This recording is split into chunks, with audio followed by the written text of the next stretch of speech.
everybody. We are live. Crazy day in the market today. If anybody was trading or participating or just watching from the sidelines, man, the volatility is insane. Just getting going on YouTube real quick, and then we'll be good to start. What's up, everybody?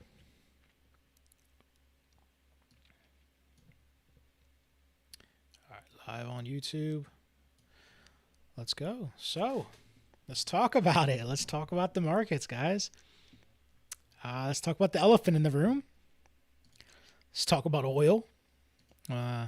Touch base on this real quick. And then, yeah, we'll talk about what's coming up this week, what to watch out for in the markets. As far as we do have some data coming out this week. I think we have CPI coming out either tomorrow or Wednesday. I will double check on that. But, yeah, dude, let's talk about what happened with oil. So, real simple. I mean, we had we pretty much are in a war right now with Iran. It felt like it escalated a little bit this weekend. The fear was at peak when the markets opened. So listen to this. We closed oil last weekend, at 91, 95, and we opened up damn near 120. It was insane. And you can see the wick we put in. Look at this thing. That was the gap, right? So this is where we closed Friday. That's where we opened, and it just ran up when CME ran up.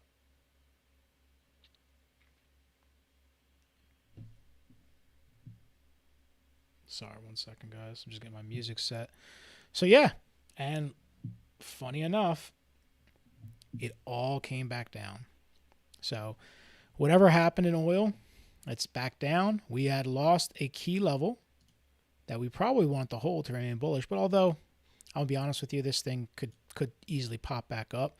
But it was essentially this 95. That was kind of like the line in the sand. If we break above that, maybe back up to 120, 130. And you could see the market gave it all back.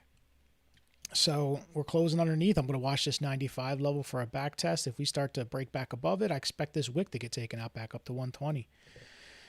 Until then, I'm just watching, just sitting on the sidelines with oil. I didn't get a trade, unfortunately. Markets were closed for me. I'm not a futures trader on oil. I don't have a futures account, so I wasn't able to really get a piece of that action. But inversely, what happened with the stock market, right? So we had dumped pretty hard. We lost this range we talked about on the S&P around 6,700, 6,800. We lost it, man. And then we talked about this a while. I said, hey, man, it's back down to 6,500, 6,500 was pretty much what I was calling for a while back. If you guys have been following me or following anybody from Tactical Edge Trading, or if you're in the Discord, we've been talking about this one for months, back since fucking November, October of last year. We've been talking about this potential dump. So right now, I want to see what happens. I want to see, can we look at crypto plume? Yeah, we could look at some crypto. Let me just get get my feet wet in the markets. We'll talk about it, get some context, and then we can start diving into some degen shit. So look, it's line in the sand still at 6,700 here, right? We're not out of the woods yet. Right now, we haven't broken any highs on the daily. The next high we need to break, in my opinion, is close to 6,900. If we want to go back to the top of the range, 69 is our big level. So I'll keep an eye up there. I'm going to mark this off real quick for anybody who's a SPY trader, S&P 500 ES. That's the big level we got to break if we want to see maybe 7K again. Until then, what I'm seeing in the market is, look, we're in a range, but we took the low. That means a lot of liquidity, probably a lot of shorts getting squeezed right here, we're seeing. So what I want to see, and this is just me, I mean, look, got a little bit of a trend coming down here. I go down to my 4-hour on SPY. Can we break this trend? If we break this trend, maybe we have a shot at attacking that $6,900 level I was talking about. So until then, I mean, maybe the plan is just this. Maybe it just puts in a lower high and continues down to really tap that 6,500 level, which we front ran. It's some weekly levels down here. If you go to your weekly, you can see those are big levels. We need, eventually, these aren't going to get hit. But in the meantime, we'll just ride the wave, man. Lots of volatility out there. Be careful. Take your profits if you're trading this market. And, yeah, enjoy the ride while it's here. I think eventually the downtrend will continue. we're just getting a little bit of a market bounce, a lot of volatility, a lot of trap traders, to say the least. Imagine all these people down here. So let's take a look. What's up, Parker? Gold buy entry set. Join my channel from the bio. All right, well, you're gonna get blocked, my dude. I don't like people shilling on my live, their channels. But yeah, let's go look at S&P. Let's go. We looked at S&P. Let's go look at Nasdaq real quick. Then we're gonna go look at gold and silver, see what happened with them. I got a silver call pretty bad wrong yesterday. I'll admit that one, but I nailed the Bitcoin call last night and Ethereum and Solana. So yeah, I'll go over those in a little bit. But look, the range is still here. It's still this 24,000. We talked about coming down to 24,000 on Nasdaq. I've said this.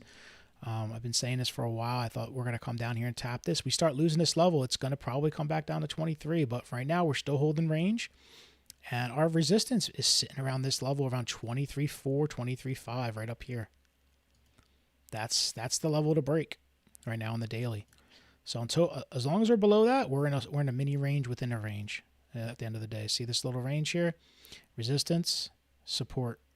So we'll see how this week continues to play out. I expect a lot more up and down. I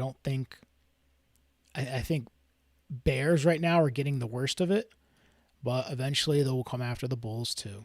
People will start to get bullish again. They'll start longing tops, and then they'll probably come and take their liquidity as well. Yeah, I got you, Parker. What's up, Ben? Can you chart Ligma? No, I'm not going to chart that, Ben. I don't even know if that's a ticker. I feel like Ben's setting me up for something right here. I'm not gonna feed into that one. Salvedo. Hi, what's up, man? What's up, Mahmoud? How are you, brother? So look, Nasdaq, S&P, nice little bounce in the market, but I still think the red flags are there for lower. I think a lot of this has to do with a pullback on oil. Something I also want to talk about is the DXY. One second, guys. I want to move this thing over a little bit. Give me a second. I got to adjust my chart. There we go. So the DXY, what is that? That's the dollar index. We've been watching it and keeping an eye on this thing. Let me just pull this up real fast. And we could see the DXY had gotten a pretty significant bounce here, right? This is the weekend. Right, this is going into the weekend. We pretty much pumped going into March, and we've been pumping, but we're up against resistance right now. I'm gonna give you a little bit more context on the higher time frame. So this is the level we're fighting with the dollar. Now, look, anybody who's new to the markets doesn't understand the correlation, how the DXY correlates with risk on assets. What does that mean? It means when the dollar is going up, that means people are flocking back into the dollar, which means they're probably selling their assets. When DXY goes up, Nasdaq, SPY, Bitcoin, all your risk on assets, gold, sometimes gold, not always, but they tend to go down. So continuing to watch this level around 99.4. Let's just call it what it is. This 99 to 100 is going to be a huge level of resistance. Anywhere up to here is going to be resistance. On the higher time frames, this is where my bearish sentiment stems from. We are bouncing on a weekly trend, right? Stemming back from August 2011. Talking about this trend. If you guys were in the Discord, by the way, if you're not in the Discord, check us out, tacticaledgetraders.com.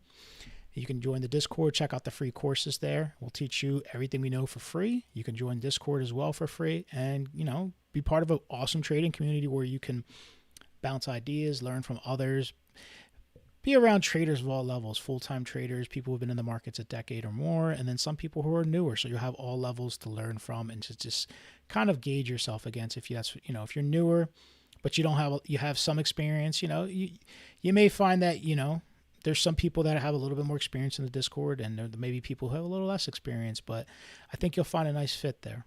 So check us out. But look, if we continue to bounce, what do I expect on this trend? I expect an upside, continuation, right? As long as we're holding here and we're not losing this trend, my expectation is eventually we're going to break this 100 level. Why is 100 so important on the DXY? Well, look, there's previous support right there. And when we broke down, we start to consolidate under. If we pop this thing, man, this DXY could run up pretty hard.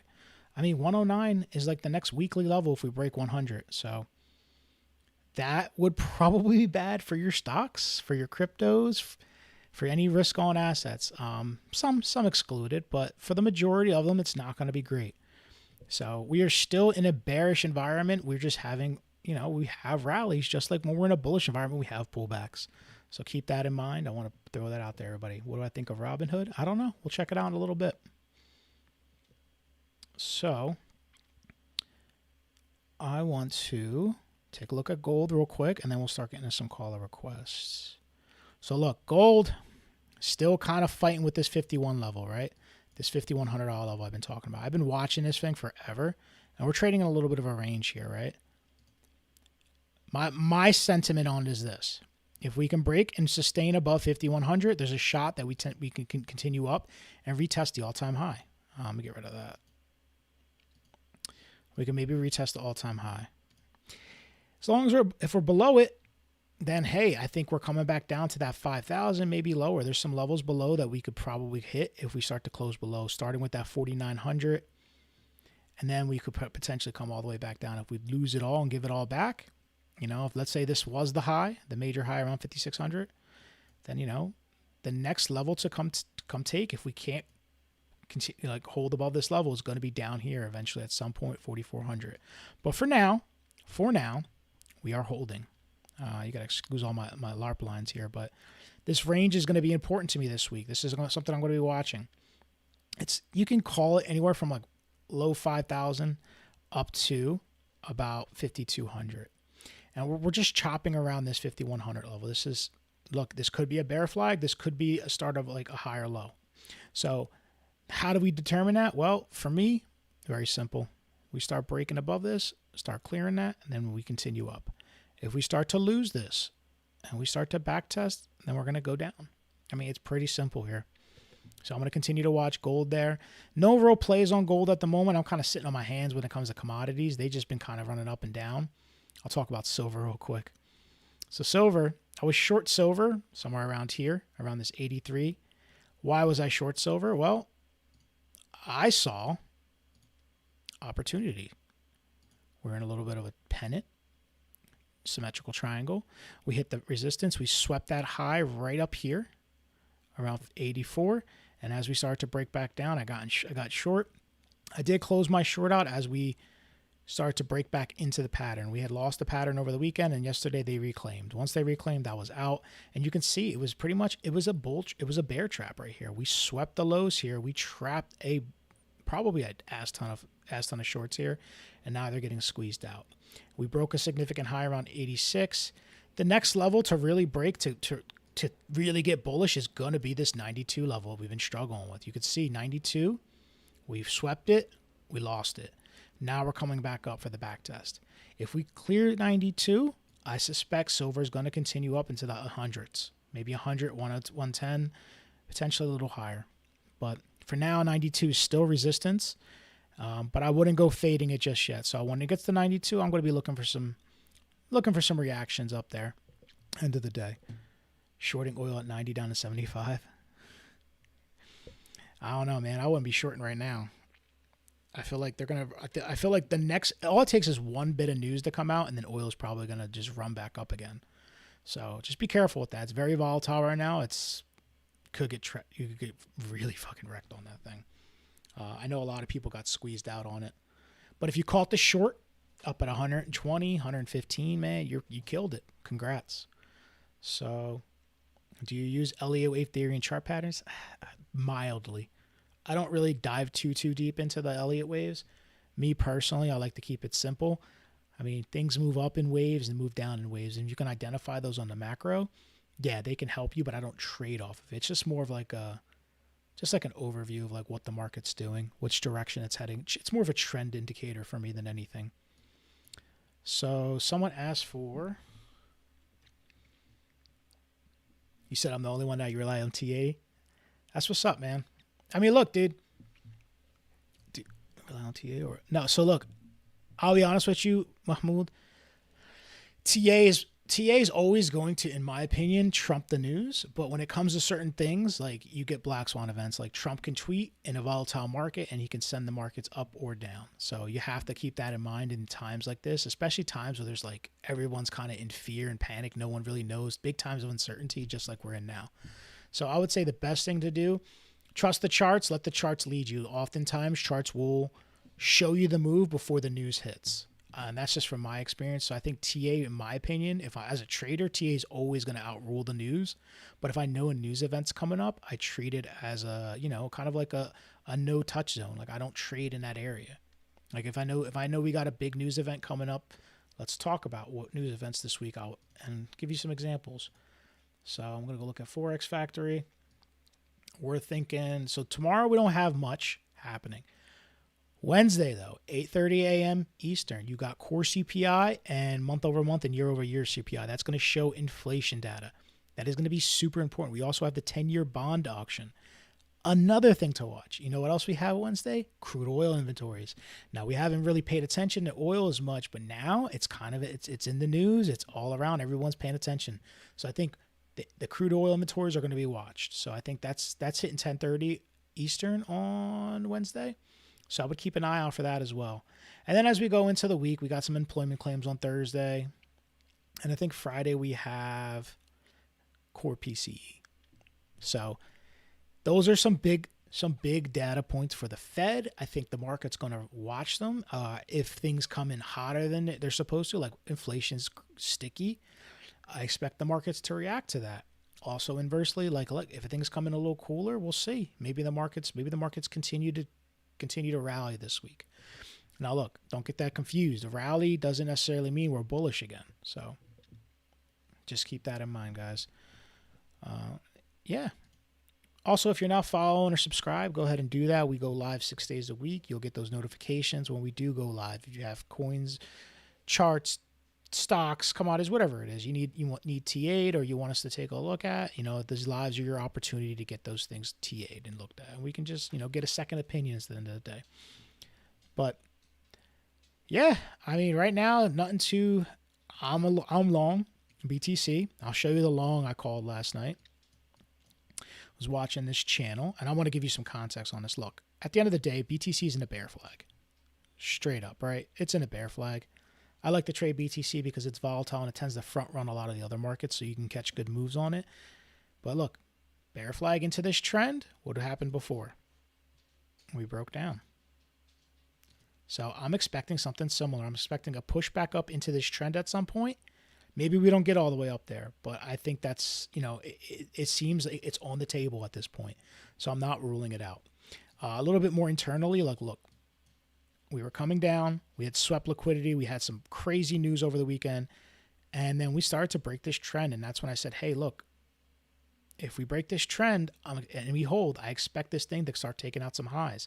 The high I'm really targeting is this 72, 73K. I think we can come up here and take out these highs up here if we can continue up. If we start to fade from here and start to take the big low we can't lose is, look, if we drop down below 66,000, my sentiment's probably back to the bear side and looking for shorts again. But for now, we got a nice little trend developing on the 1 hour, right? You can see it there. Getting a little bit of a bull flag on BTC. We're entering a low volume gap. We're hitting some resistance though, right? We're up at resistance at 69. But if we gap through here, this little single print right here, we could make our way up to 70 pretty quick. And if we break 70, I think 74 is next. Just like it was here. We stopped, we bounced, we rejected, and we start to kind of catch a little bit of a footing, and then we ran up. So maybe something like that's in we could look for if you're a BTC trader. And why do I talk about BTC? Because crypto tends to front run the stock market. So oftentimes this is a front runner for me. But yeah, just a little bit of context on that. So let's go look at HOOD. Someone asked about this. All right. Well, I'll give you the good news. We're bouncing at a good spot right now. And I drew this out a while back. I'm just going to move my LARP lines over. So we were looking for a bounce back into this trend. And we're starting to form a little bit of a bottom here on HOOD. We front ran slightly the 67.5 level, which was the previous high before we broke out.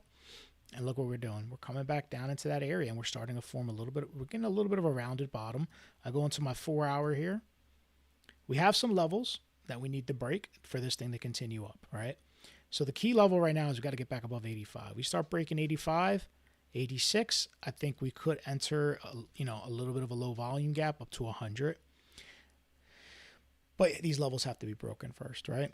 So for now, hood's looking okay. The level you really don't want to lose to give it all back. At this point, I wouldn't want to go back down below 75. We start dipping back below 75, you open it up that maybe we're going to come back down here and actually take out and actually test this low around 68, essentially. So for now, hood's just consolidating a lot like the rest of the market. So just keep an eye on it. Where I would get bearish again, look, if hood makes its way up to this level here, just essentially back up to its undercarriage before the big breakdown. Anywhere from like 102 up to like maybe 110 would be a nice area because one, we broke down from there. It was a daily high, daily swing, right? That's the next swing high if we can get back above this 86 level. But it also lines up with our trend, our downtrend that we've been in and we've established since the high got put in. So if you make your way up here, I would get on the defense. If you're long, congrats. Like, you know what I mean? Ride it until it's gone. If you're looking for a lower time frame level, or not even a lower time frame level, just a little bit of context, like when you should be maybe like flipping bearish again, well, you got a little bit of a money line starting to form here, right? On hood. See that? You start losing that money line, you start losing that low around 75, then you know this thing is probably coming back down to test that level at 68.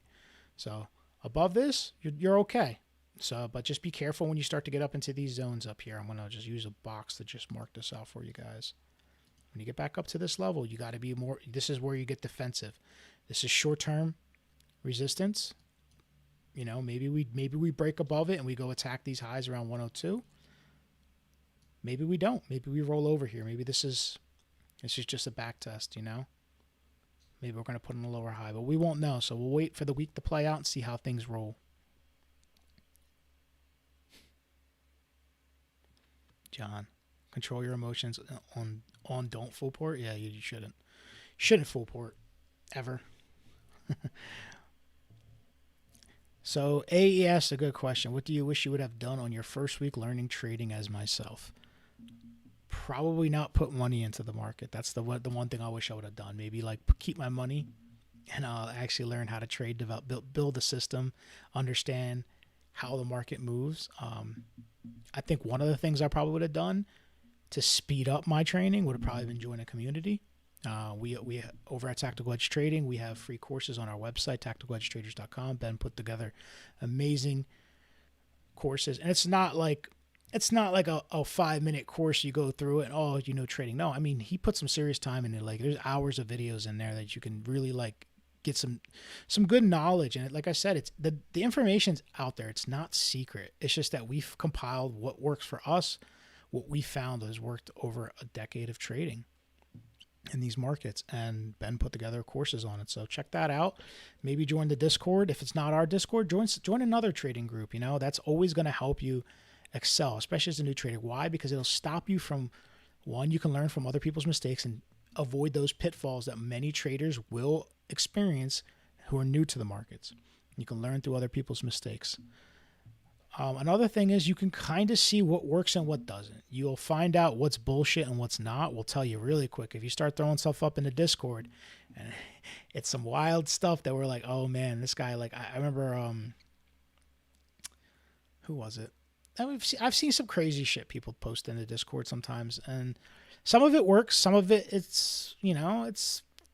they got it from YouTube. Some YouTuber somewhere gave them some strategy that works for them, and they're emulating that. So you just gotta kind of figure out what works for you. What works for one may not work for another, but there are things, there is quality when it comes to TA. Like liquidity levels, liquidity is always going to be important. Identifying support and resistances, trend lines on the higher time frames, your daily, your weekly, those are important too. Moving averages and stuff, yeah, there's some strategies around that stuff, but they're not as important as market structure, your basic support and resistances, and just understanding why markets move. Where are they going? Why are they going there? That's to seek liquidity at the end of the day. Markets move from liquidity to liquidity. And if you can understand that as a new trader, you're ahead of the game. So that would be my advice to you. I know that was a lot. So that's my analysis on Hood. I'm going to go back and see what... Can I tell you how to use time frames? Do we go from shorter? No. If you're going to use time frames, you always want to think of it like this: top-down analysis. Build your idea on the daily, on the weekly. That's where you want to build your trading bias, if you have one. If you trade shorter time frames, it's not as important, but this is where you're going to identify which way the market's moving. And if you're trading with the trend, more often than not, you're going to have more success than if you're counter trading the trend. Doesn't mean you can't counter trade it, but it all starts on the higher time frame. So I usually, this is for me, not everybody. Everybody has their own system. I have a weekly, a daily, I'll go through. Then I'll move down to my 4 hour. From my 4 hour, once I've built some levels that match up with my daily and my weekly, again, all my levels that I'm marking are on the daily and the weekly.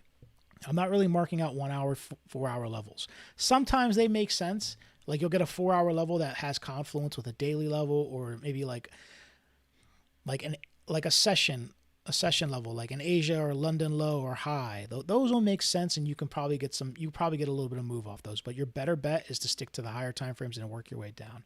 If you're going below the 4 hour, you're a day trader. Like if you're looking at the 1 hour and trading off the 1 hour, you're a day trader. You're taking scalps. You're not really taking swings off these levels. So for my swing traders, stick to your daily, your weekly, maybe go down to your 4 hour for some entries. And if you're an intraday trader, then daily is going to be where you know, that's your levels, but your 1 hour is your battlefield at the end of the day. That's where you're doing most of your TAing and your watching.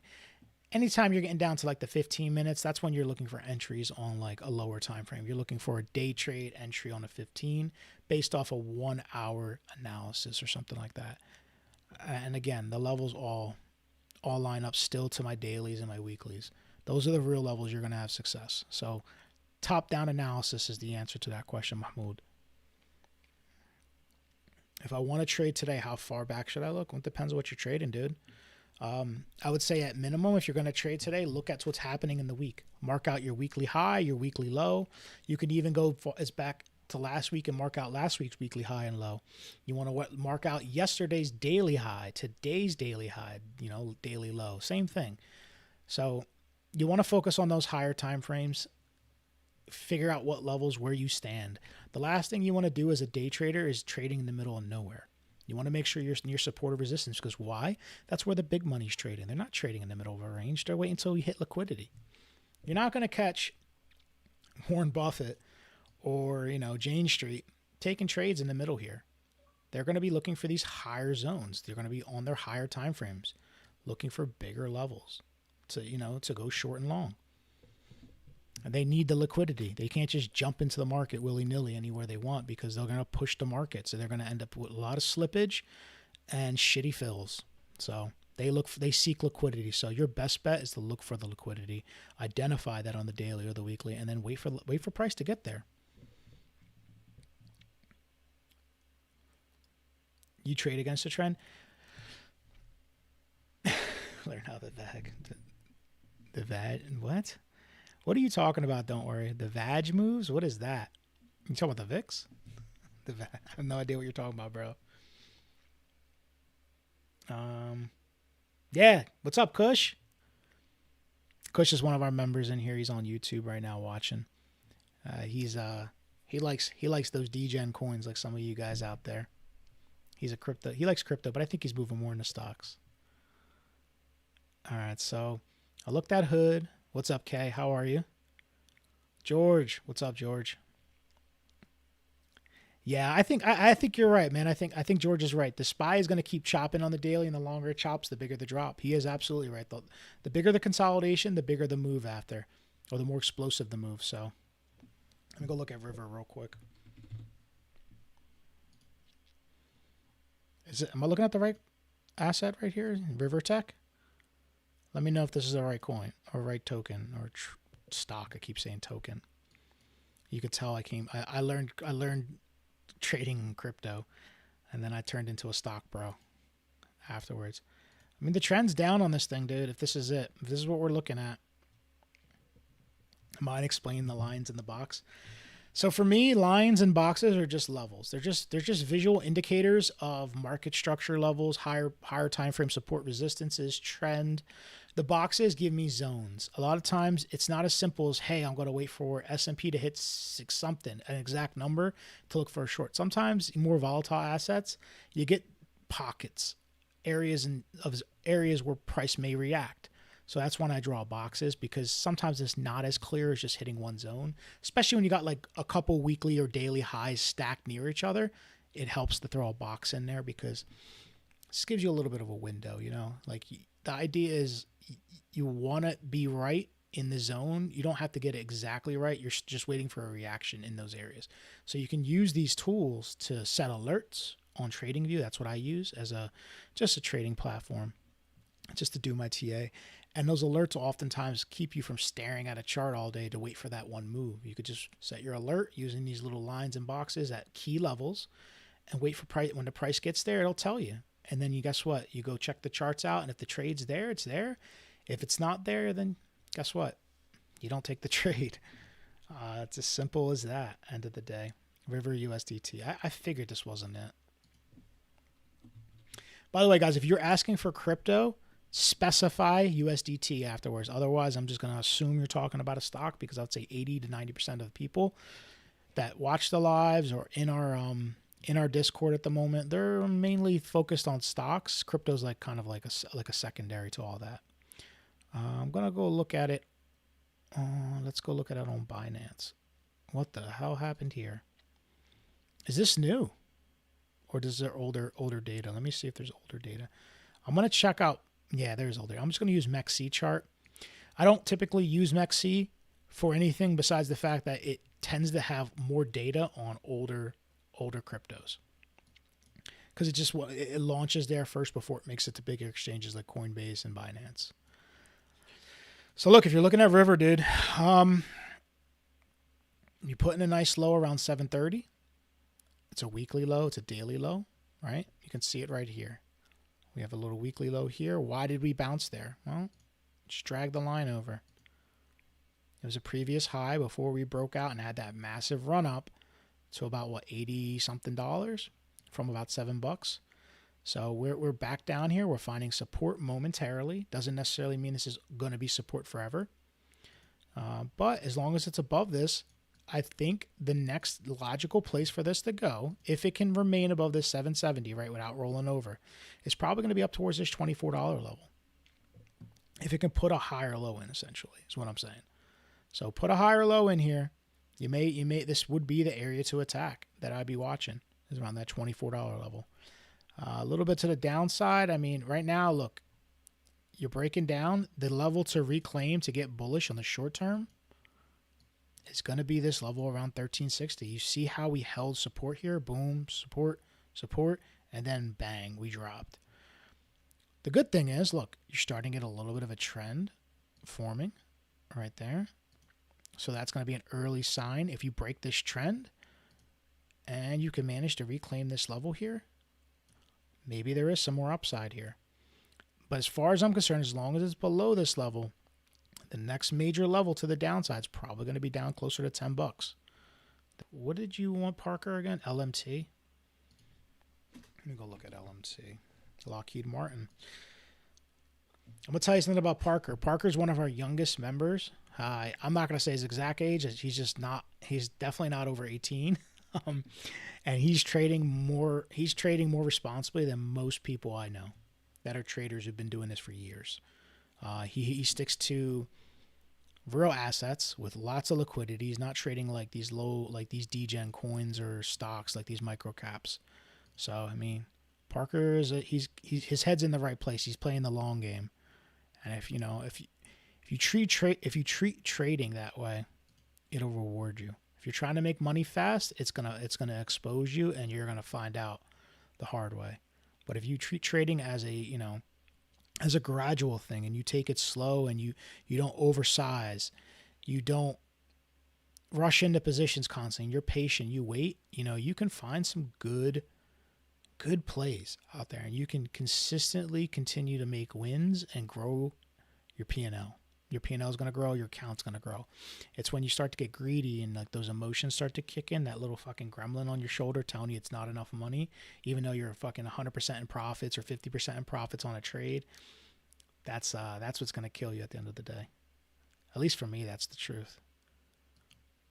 Now, it's a little different for everybody. So look, you got a little bit, since we, say in January, put a little bit of a low here, we started to run up, and we've been continuing to run up along this trend, right, Parker, on this LMT.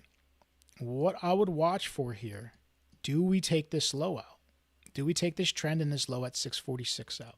If we start doing that, then you got to imagine they're probably going to full sweep most of this stuff down to here again, which also lines up with that lower trend I just drew, right? So if we start losing this trend here, this higher trend, expect price to maybe make its way back down into the 500s. But as long as it's above this, man, it's just going to keep doing what it's doing. It's going to continue to grind up.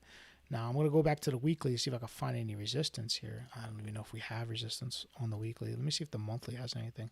No, we're pretty strong in the price discovery right now on Lockheed. So you got to watch little trends like this. Watch for market structure shifts. Like this right here, if we lose that low at 645, that's going to be a daily market structure shift. That would be probably the start of a bigger move down. Like I said, down to this trend maybe down to 580, potentially lower. A lot to take back. I mean, this thing moved up pretty quickly. It's been only up since December of last year. So the last few months, this thing's been running. I mean, shit, let's just talk about how much it's running. It's 60%. That's pretty good. It's pretty good for a company that size. So, yeah. Does anyone hold BMNR? Yeah, I'll check Solana. I actually do have. I gave a Solana play out yesterday in the Discord. Mahmoud, are you in the Discord yet? You should join in, dude. I literally gave a banger play on Solana yesterday, and it's playing out really nicely. I'll check that out in a couple minutes, though. I'm going to go through, make sure I get everybody's stuff first before we do it. Somebody asked for Plume early on. I'm guessing Plume, USDT. This was we actually traded this like when it first came out, man. We were trading this asset. I haven't touched it since crypto pretty much topped. So Plume, we took out the wick pretty much. We came down and filled that wick from August. That August 6th wick that took us all the way down, right? The one that pretty much signified, hey, bear market's beginning. We've taken that out. And we're starting to kind of maybe put in a little bit of a local bottom here on the weekly. We got a nice little reaction here on this one candle. Like, look how many red candles in a row on the weekly we've had. We've had a few green ones, right? But they've just been rolled over. This is the first real green candle we put in on Plume. And that was last week. So what do I expect here? Well, where we headed? That's the real question. We're rejecting right now off the previous range. We were trading above this 1314 level, and when we lost it, it became resistance. And guess what? We're now tapping into that resistance. So what do you think happens if we break this level? Well, if we break this level, then this becomes the target, the top of that range. So we get back above here. If we get back above here, you're looking back up towards 2 cents. That would be the first level I'd watch. You start breaking above that, then, you start looking up. I mean, maybe up to 2.3, and if it starts to break the highs here, this resistance around 2.3, 2.4, I mean, hey, maybe it's gonna gap back up like it did over here, back up to 4 cents. But for now, we're at resistance, and we're getting a little bit of a rejection. So I would just be mindful of that. Keep an eye on it. If you go down to your 4-hour on Plume, you can see we've just been running up straight, right? So maybe there's a little bit of a trend here, a little bit, all right? So hold the trend. You expect they're going to keep attacking this 1.4. If we can break this 1.4, then like I said, we're probably making our way up to this 2 level. So just keep an eye on that. If you are in this one, that would probably be my line in the sand. It would be right about, I would say 1 cent, I mean just 1.2, and this trend. Otherwise, this is resistance. A little bit lower. Hey, we're starting to maybe there's a trend you watch on the on the lower time frames. This could be an early sign of a break, right? If price, let's say price does make its way down here and just continues, but if it breaks that and starts to put higher lows in, then maybe we got to shot back up to 1.4. We break 1.4, then maybe we're up back up to 2 cents again. So play it level to level. Right now it's headed down, it's pulling back. I wouldn't be trying to long until some structure gets formed here. That's what I'm seeing on Plume. Yeah, I got you on Hype. Some of them are obvious. Like Hype, I get. Like if you say Doge, you don't have to say Doge USDT. I'm not going to assume that's a. But they're like some of them are a little tricky. Give me 1 second, guys. I got to reset my music. Alrighty. So Hood's heading to all-time high. Yeah. Let me know when it gets there. I'll short it.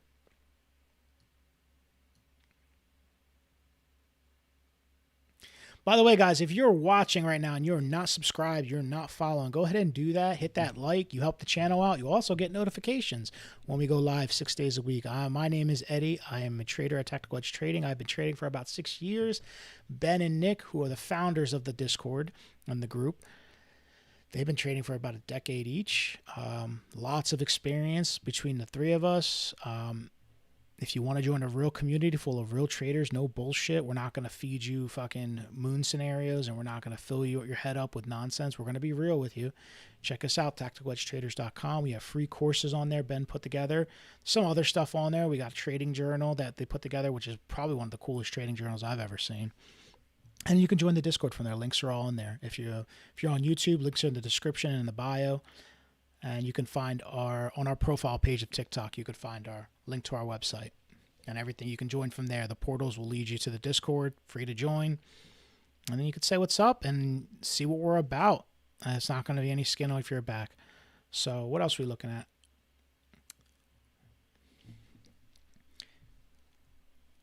Good question, Ben. I think I just told them. You're going to go to tacticaledgetraders.com and you're going to go join for free. You need an email, and then there's a big button at the top that says join the Discord. I don't think you can miss it once you go to the website. And you can get linked directly to our Discord. There is some verification stuff. If you've never joined a Discord group before, that's what you have to do. But real simple stuff. I mean, if I can figure it out, you can figure it out. NQ had a good run last night. What's your thoughts for Asia market right now? My thoughts are, I think we're coming up to resistance on NQ. If I'm being 100% honest with you, we're coming up to resistance right now. So would I be getting long right now? Probably not. I'd be looking maybe to offload a little bit if I was long from down here. If we start breaking that 25,400, then maybe we have a shot back up to the highs of the range, which sit around 26,000. But as we're coming into resistance, I wouldn't be getting long here. So maybe we push up a little bit more, but really what I'm watching on Asia is to see do we sell off? Like we could pump now and then get sold off into going into like Asia, London, and then before New York. So we have to see how the markets react. What I would do if you're watching NQ, you got a trend here. Just keep an eye on that. Keep an eye on the trend. You're flagging out a little bit on the 1 hour right now on NQ. All right. Does this break, or do we continue to just chop sideways? Maybe a lot of times Asia's just going to chop. So if you see something like that, then maybe we come back up here and retest this highs. So otherwise, maybe we do break down if we start to lose that. So it's kind of my 2 cents on NQ. Yeah, I got you, Kush. I'll look at Aster. So we got Netflix, Aster. Let me go look at Aster. What's Neo? You said Neo has earnings?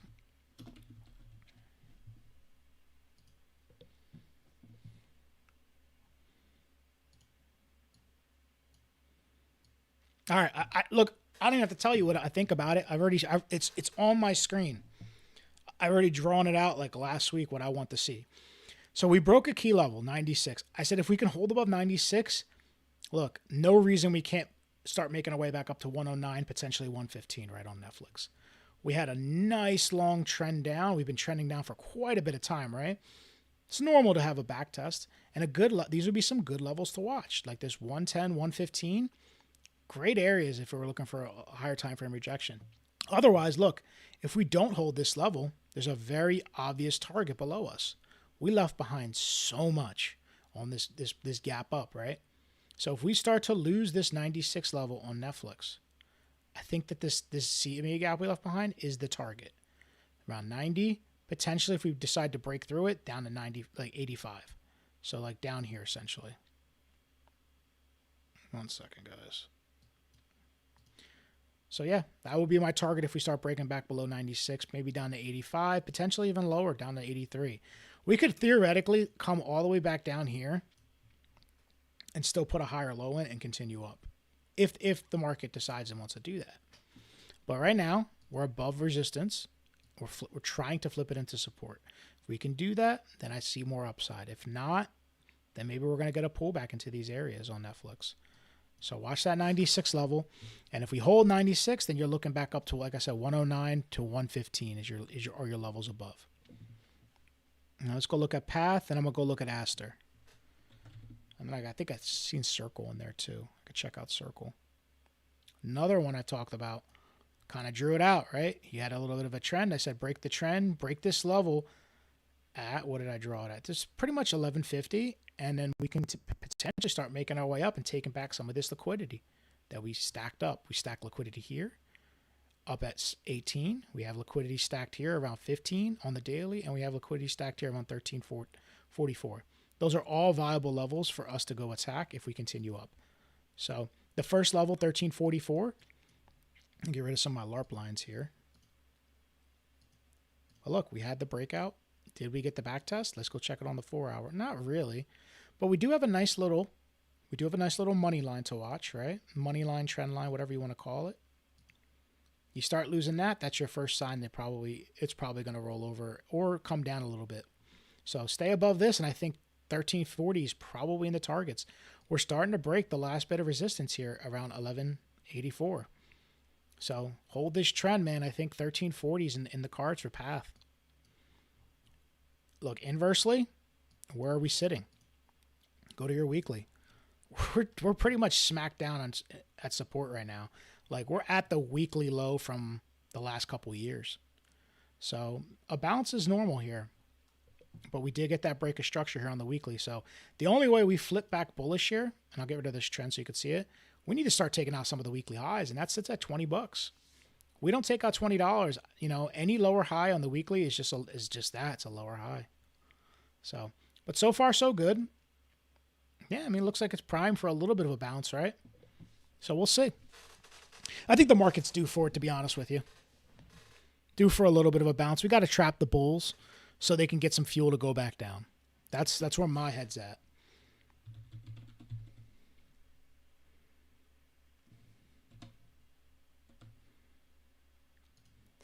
All right, Aster from my boy Kush. I'll give you this one, Kush.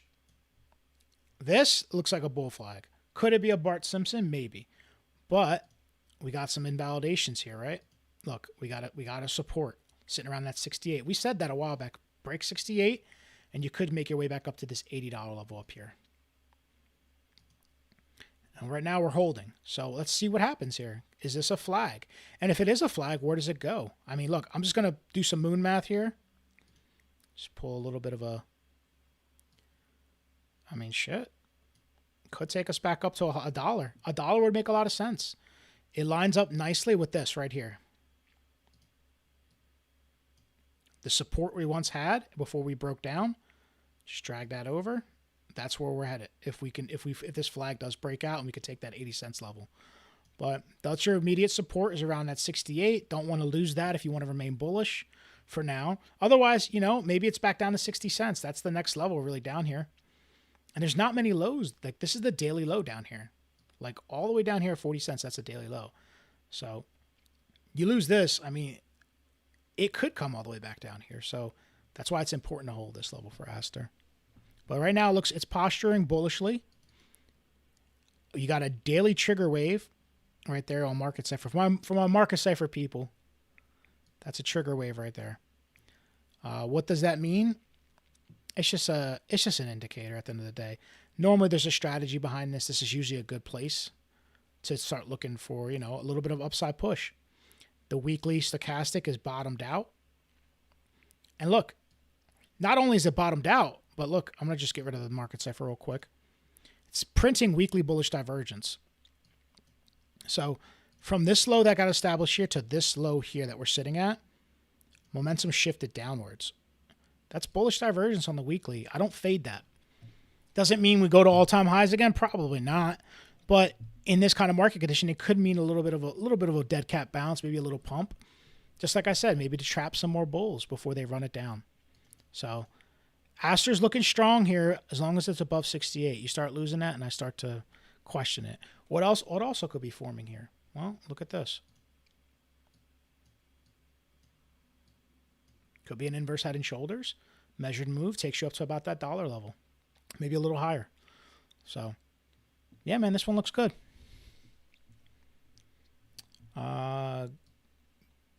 What about BMNR? I hear a lot of things about it. Tom Lee's on the board either. I don't really know much about BMNR. I really don't have too much opinion on it, but I'll check it out for you. Bitmine immersion technology. Okay. Let me get rid of everything. Let's start fresh on the daily. I'll be honest, dude. It's not the strongest looking thing right now. I mean, look at that pump.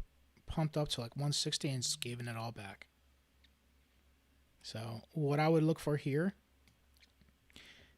go to a lower time frame. Can we break out of this range? We're in a little bit of a range here. Does it break or does it fade, you know?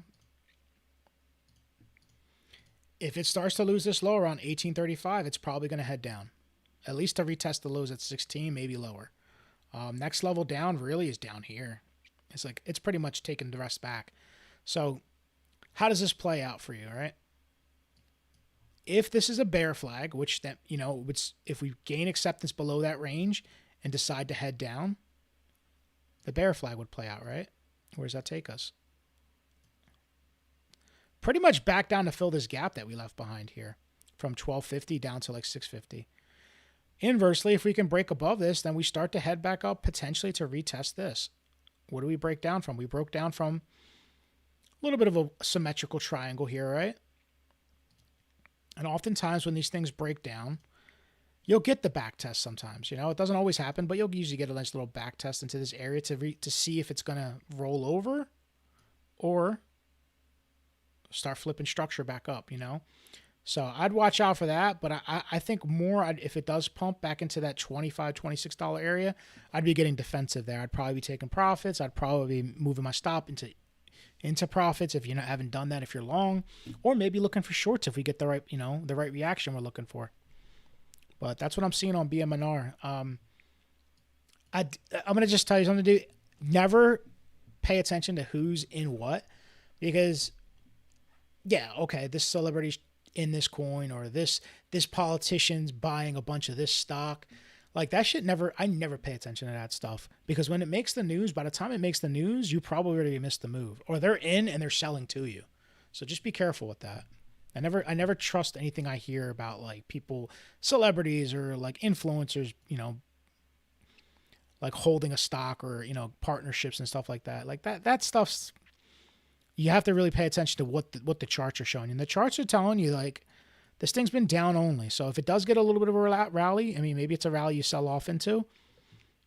And if it breaks down from here, like I said, man, it's coming down hard. Might be a nice short.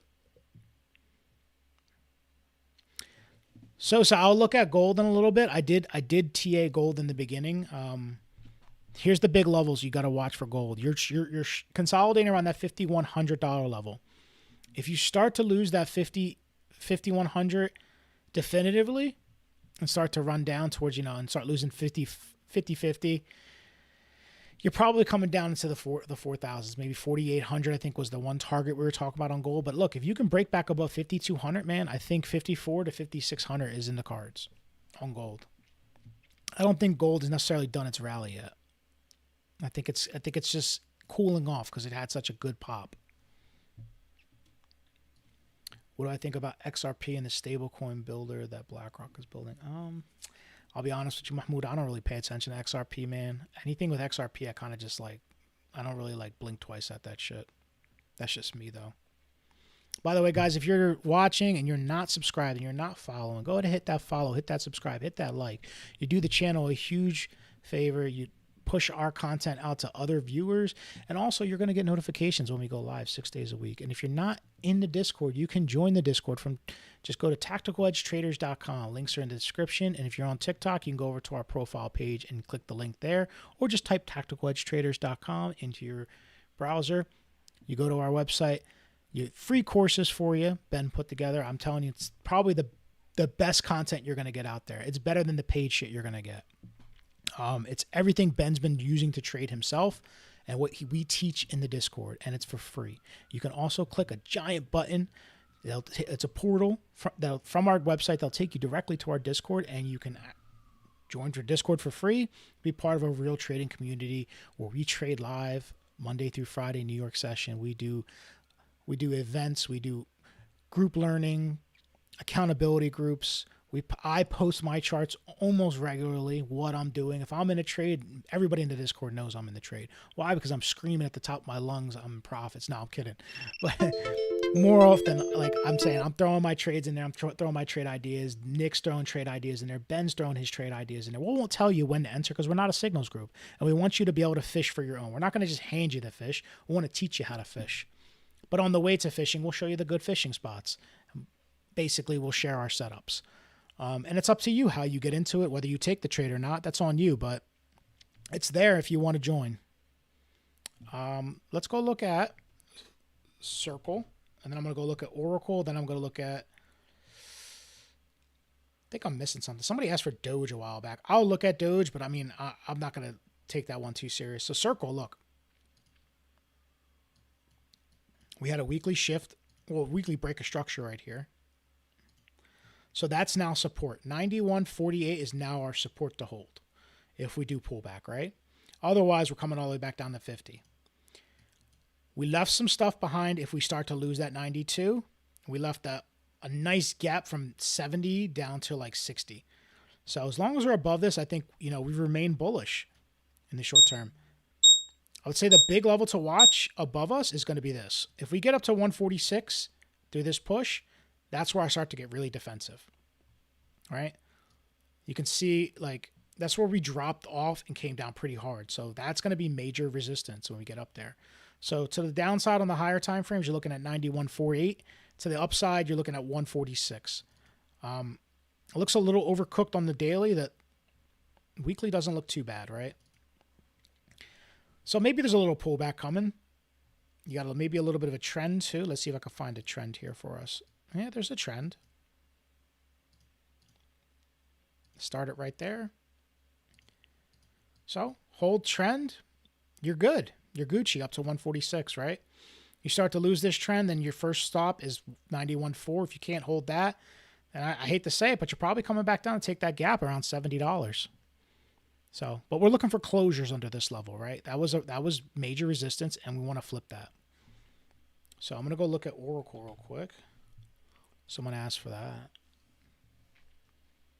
You missing Solana? I'm not missing shit, dude. I got Solana. I got you, brother. I'm going to get you. I'll get you. I'm just trying to get through it. I got a lot of people asking for a lot of tickers. I can only TA so much at one time. Some point I'll get better at it, and I'll be able to TA 3 coins at a time, but until then, I just busting your balls, Mahmoud. Now, Oracle support, the big level is at 118, right? This is the weekly level that we front ran. If we start to break this little bit of a trend here that I have, well, not a little bit of a trend, it's a weekly trend from September 2025. So multi-month trend. If we start to break that, the big level to the upside would be 187. Why does the 187 make sense? Well, it was the previous range, man. Look, we held support, we deviated, held, and then we broke down and we tried to reclaim it and we failed. So if we continue up and we can crack this trend, then I think 187 may be in the cards. But look, it hasn't broken yet. See this? This is people going long on a break of a trend and they're getting trapped. So if you start to see this on Oracle, it's probably coming down. You don't want to see this. Get acceptance back inside in the trend, lose this little trend, this little flag where we've been consolidating in, then I think that 118 happens. Otherwise, look, maybe you do hold and you start to mark up. BTC is going nuts right now, by the way. All right, so that's Oracle. Not too much right now on the higher time frames. We're just consolidating, man. It's going to pick a direction soon. It's crunch time for Oracle. It's either going to go up or down. So wait for the move, catch a pullback. And don't try to like long a breakout or short a breakdown. You're going to get wrecked that way. Let me go look at Sol real quick. All right, I'm going to tell you the trade I gave yesterday in Sol. I've been tracking Sol for a couple weeks now. Ideally, look, we're in a ascending triangle, right? This pattern here is an ascending triangle. We had that fake breakout like last week, and then we broke back down to the bottom and retested it. That's where I went long yesterday. I told everybody in the Discord what I was doing. I said, hey, I am going long Solana. It was an easy play for me. It was a no-brainer. We're at the bottom of the ascending triangle, which is typically a more bullish than bearish pattern. It has a 67% chance of breaking to the upside. Still has a failure percentage. It could still break down 1/3 of the time. But the key was, look, can we get the bounce here and can we break this trend? And we did, and we're holding. So right now, it looks like Sol is just going to keep going up. What am I seeing on Sol at the moment? Look, you got a trend. Let's not use that wick. We'll use right there. So you got a nice little trend there that we're just kind of chipping on up. As long as we keep chipping up on this money line and this holds, I think we're probably going to make our way back up to, surprise, surprise, $91, the top of the ascending triangle. Now, if we can break this ascending triangle on Solana, right? If we can break it. Doesn't mean we are. Where does it take us? Well, look at that. Measured move takes us where? To 116. What's that 116, you ask? It's the previous range. That's where we were trading at before the bigger breakdown. We lost the support here, and then we ran down. So a back test of this range. Normally when ranges break down, you often get a back test. Just like when you break out of a range, you'll get a back test. So when we start getting back up to 110, 115, I'm going to flip my bear cap back on and maybe start looking for shorts up there. I may be looking for shorts up here. So in my long, I'm probably going to take some profits around this 90, 91 because it's resistance until it's not. And until we break this, I'm not convinced that this is going to run all the way up to 116. But when we do break it, then I have a little bit more confidence that, hey, we have a good shot of getting back into the 110s, 115, 116 area on Sol. So right now, Sol's looking good. I wouldn't go trying to short anything just yet. I think there's a little bit of a short squeeze happening across the markets. And for good reason. Everyone's bearish as shit. Dude, look at fucking, Jesus Christ. Everything's going up right now. That was really wrong on my silver trade last night. I should have, instead of going short, I should have been looking for the long off that deviation, but is what it is. Yeah, you know, Oracle's, it wasn't the strongest looking one, if I'm being honest. It wasn't the strongest looking chart I've seen. No problem. Always, right? I love to get the US stock. Yeah, absolutely, dude. I joke around a lot, Mahmoud. I'm not like, if I'm busting your balls, it's probably because I like you. If I'm not cracking jokes at you or with you, then you probably know I don't like you. Like, that's just how I am, man. That's how I operate as a human being. I like to talk shit. We do a lot of that in the Discord, but in a friendly way. Not to push anybody away from the Discord. We're friendly, I promise. So yeah, that's Sol. Let's see. Path I've looked at already. Thoughts on Axon? I don't know. Let me go look at Axon. What is Axon? Do I know what Axon Enterprise? I got some TA on it. Oof. Look at that. See, man? If you break this trend, it has a chance to get back up to 633, but we got to break trend. What are we rejecting off right now? The trend. So, for now, these are your levels. You go into it, your trend starts here back in August, and it's been running straight down, right? And look at that. Clean as all hell. We hit that trend, and we're rejecting. So what do I want to see hold? I want to see this 516 hold. Why? Because it was previous support. We ran up back into this trend, and then we dumped, right? We've broken it. We've back tested it slightly right here, and now we're running up. If we can hold this, put a higher low in somewhere around this level, then maybe we do attack that trend, and maybe we have a chance of breaking it. But as long as we're below the trend, I'm more bearish. I'd probably be looking more for shorts here than I'd be looking for a long. So let this one play out if you're, if you are trading this, unless you're short. Then maybe you're in a killer trade. Now look, what happens if we lose this 516? Well, look at that. There's an easy target below us. We got this fucking juicy gap right down here around 496. That runs down to this low right here, around 445. I'll label that gap. So I'll lose this, and I think they're going to come attack that gap. So those are your supports you're watching below. You're watching 516, and then you're watching 495 to hold. You start breaking below that, then, maybe it's the full sweep. Maybe it comes all the way back down here, in which case, it could bounce, but I would be less inclined to want to take a trade there, because if that happens, it's a pretty sharp pullback. So just watch for that. You're at resistance. If you can break this resistance, your next level, I said, is like 647, 650. So why can't I drag TP and stop loss after I connect Tradava to, I don't know what that is, to TradingView? It only works on demo. Not sure, man. I don't know what that is. Is that your broker? Tradovate?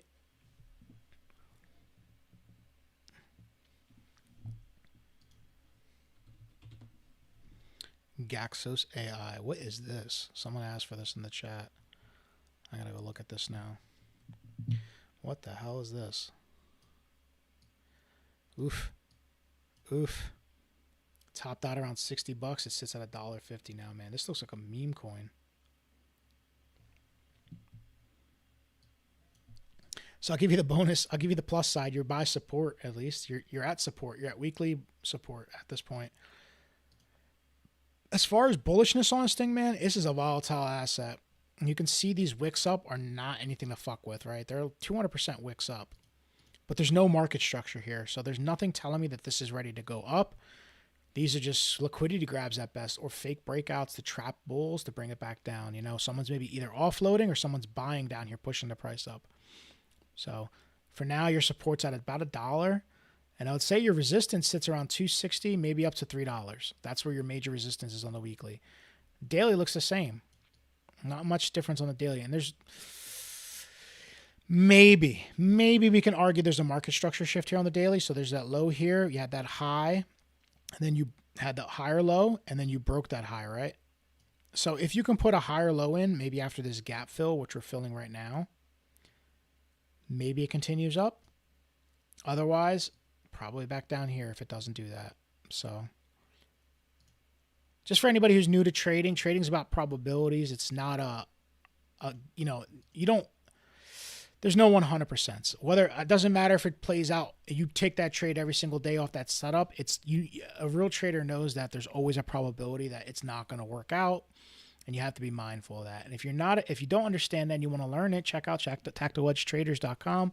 Ben has free courses there. You can also join the Discord directly from the website and be around other traders and learn from others and see what other traders are doing and how they see the markets. I'll tell you you can't beat living vicariously through another trader. If you watch somebody else who's been reading the markets, navigate and like do their TA, like it's a learning experience, man. You'll learn so much watching somebody else chart and take trades and chart out their levels. We do that Monday through Friday. Ben gives his levels in the morning, 8:30, an hour before the markets open at 9:30 Eastern. And we wait for levels. We wait for price to approach those levels. If it has a reaction, then we take the trade. That way, if it does what we expect it to do at those levels. If we don't like what we see, we don't take the trade. So at the end of the day, it's if then that. That way you're not getting caught up in the guessing game. You're not gambling. So keep that in mind. So Gaxos, not really too much on this one, man. I don't really have too much. You got some support there. It's a little tough of a coin or token or stock. It's AI, I guess. It looks like a freaking meme coin. So I'm saying that. Let's go look at AMD.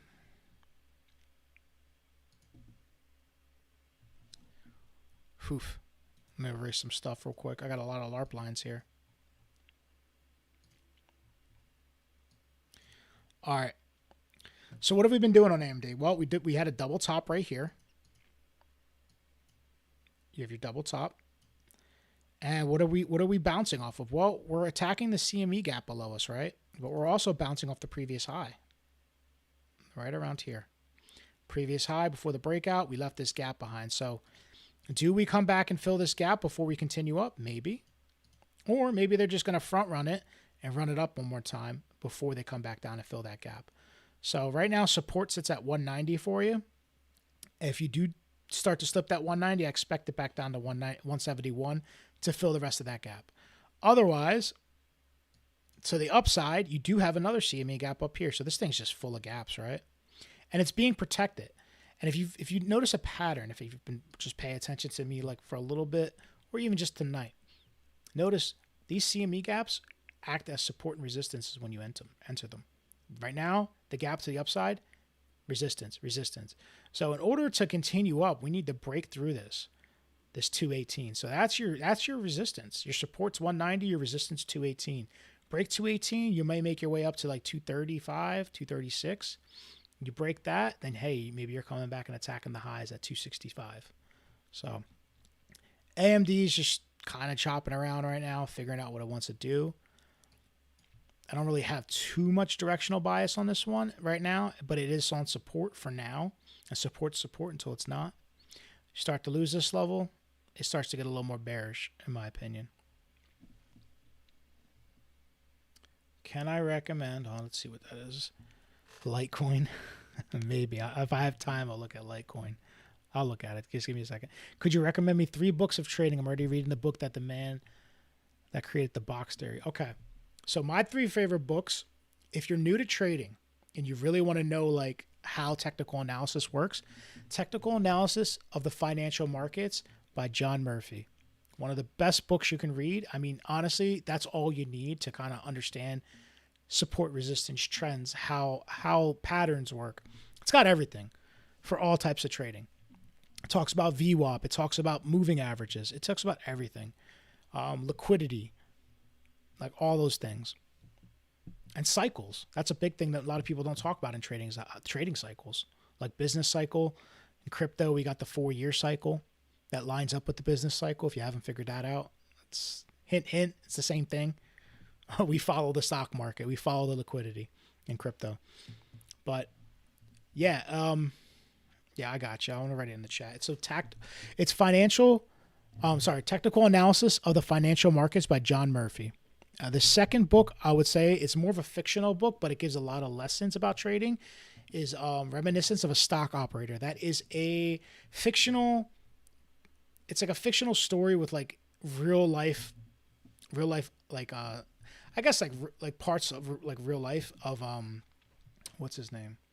Jesse Livermore, one of the most famous traders of all time, who, by the way, died broke. He went broke. He went bankrupt. So there's a lot of learning lessons in that. But what you'll learn in that book is more about how institutions trade, how big money trades. He was way ahead of his game at the time. He was like kind of like one of the first traders, if not the first trader on record, to really look for liquidity sweeps. Yeah, he was trading sweeps when everyone was selling and getting bearish. He was buying. The whole buy the blood.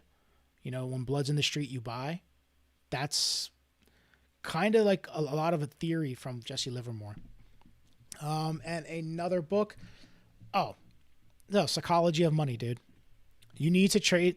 It's just The Psychology of Money. You can look that up. It's a very popular book. It's a very easy read, and it's very good for newer investors and traders because it teaches you to kind of look at money differently. You start looking at assets and liabilities and start differentiating between the two as an investor.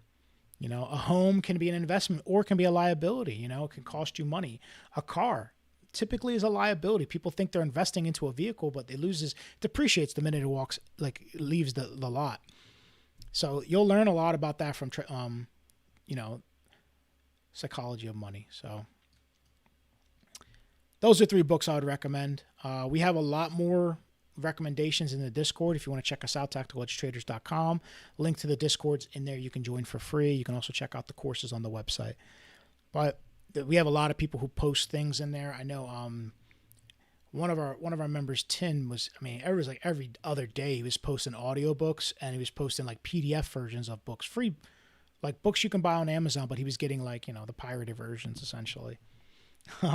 Low key. But it was just we share ideas. We if I read something, I'm like I recommend it to the group. That's just what we do. We share good information with each other. Like, hey, check this book out. It did this for me. This is what I found important. So, but those are the three I would talk about. Could I write them, please? Yeah, hold on.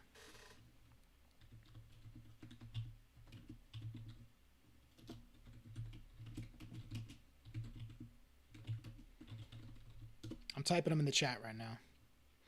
It'll be under tactical edge trading.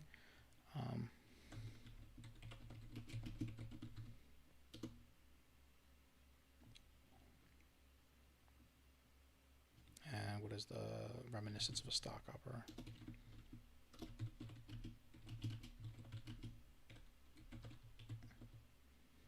You'll have to excuse my spelling because I don't really know how to spell for shit.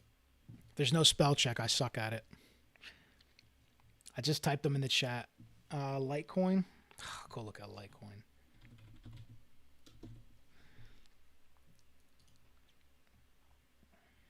All right. Well, you're at the lows. I'll say that much. Here, we'll just draw a little line here. So that's our weekly low, and we're sitting at it, sitting on it. A little bit weaker than the rest of the market compared to Solana, Ethereum, Bitcoin. Litecoin is definitely in the shitter compared to those. You took out the wick that we put in on August or October 6th. It took it out, and it's kind of just consolidating, maybe bear flag, and we don't know yet. Doesn't mean it's not going to get a pop, but we're trading in a range here, right?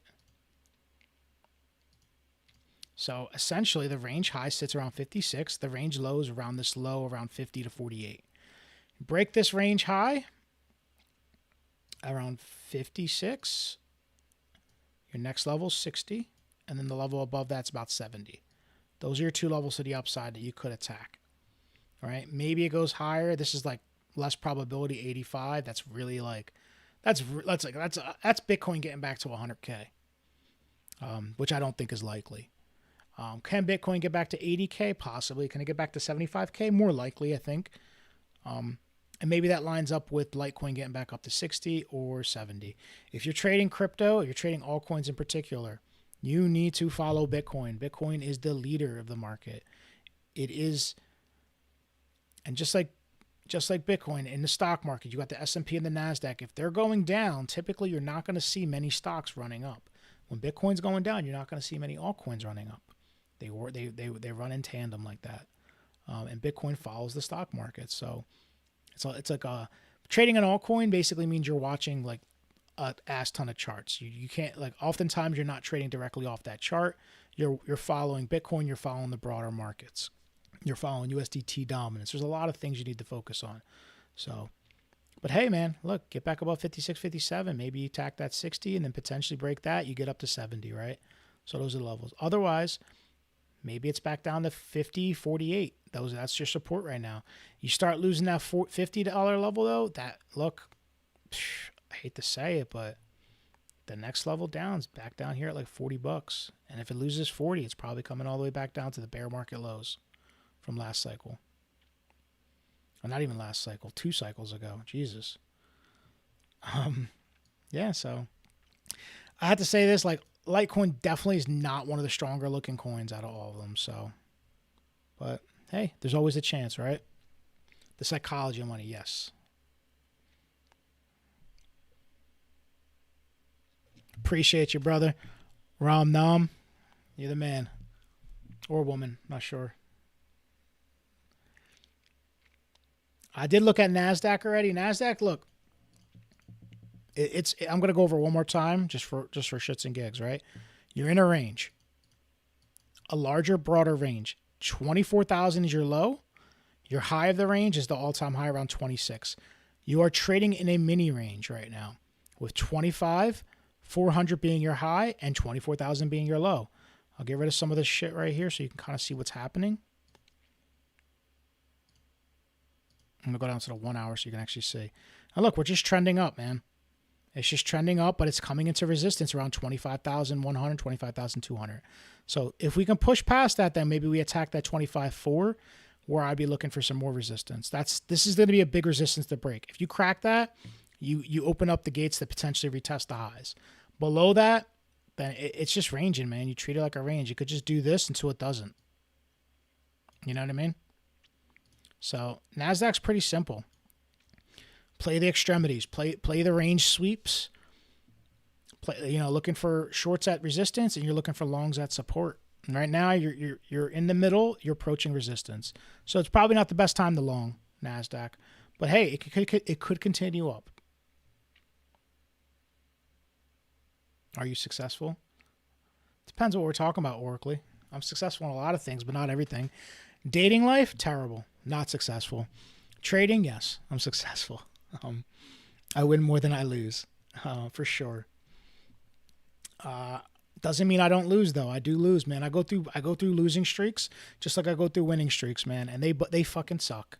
Even as a confident trader, when you have a couple red days, maybe a red week or two, it can really mess with your psychology.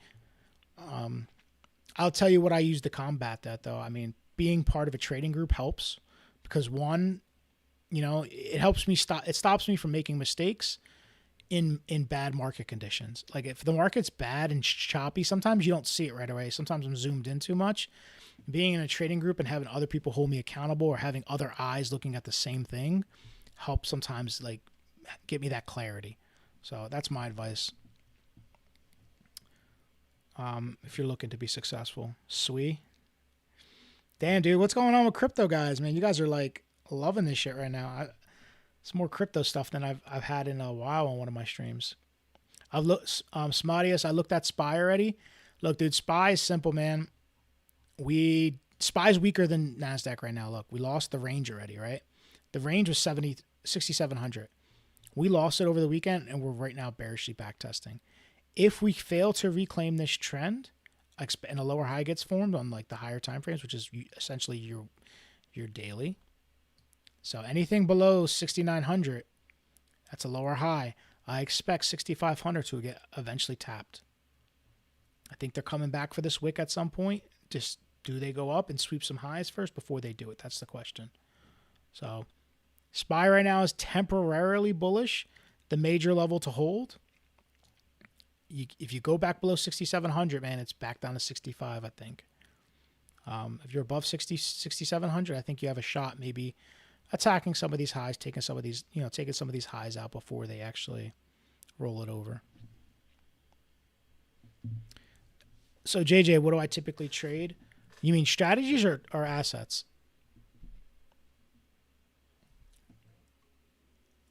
I mean, assets, I trade Bitcoin, gold, I trade SPY. Those are my three. That's my bread and butter. Do I trade other things? Yes. I'll take swing trades on things, but day trading, those are my three. My strategies are very simple. I can draw it out with a crown. This is my strategy. Price is doing this. Right? At some point, and maybe there's a trend. At some point, price will do this. And when it does that, that's where I enter. Right there. I put my stop above the last swing high, and I target the low that made the high, that created the high. So like if it was in an uptrend, I would target the low down here. Inverse, I do the same thing inversely. I'll actually flip the charts for you so you can see.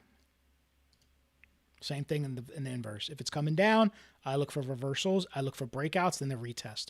I do not trade breakouts alone. I always look for that flip. Also, there's a lot more context in here. There's market structure that's added in there. You can't really see it here, but there is market structure. Trend reversals, I look for divergences. It's like a whole compact thing like of confluences I look for to take a trade. I don't just enter on a breakout retest. But essentially, if I had to like simplify it down and draw it on a piece of paper, this is it. So there's three ways to trade. It's break, bounce, or sweep. A lot of people, some of the best traders I've ever met, they trade this way. They wait for price to approach a level, all right?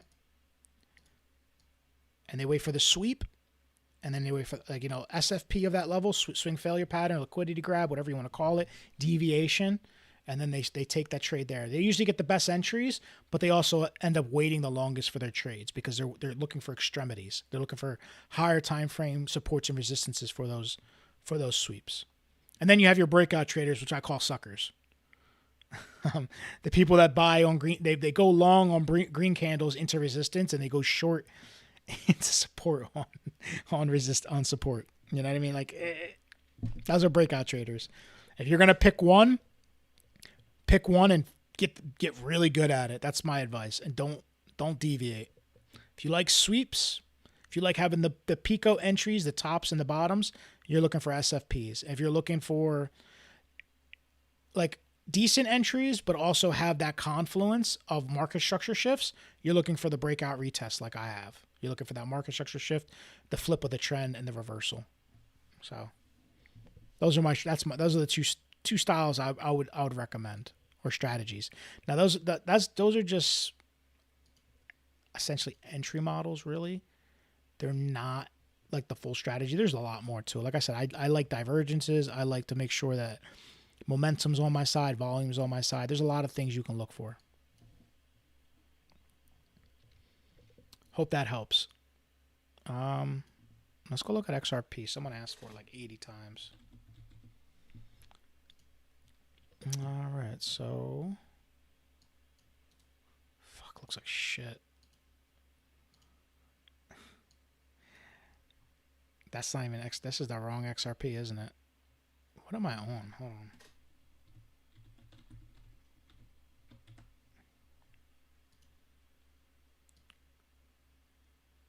This can't be the right thing. What is going on with XRP? Let me go find my XRP chart.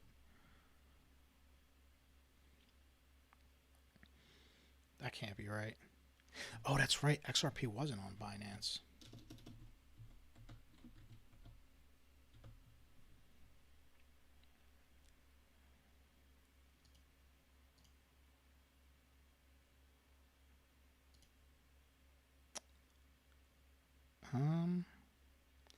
Be honest with you, dude, I have no idea what's up with my trading view right now, but it's not letting me look at XRP. So I'm going to skip that one. We'll go to something else.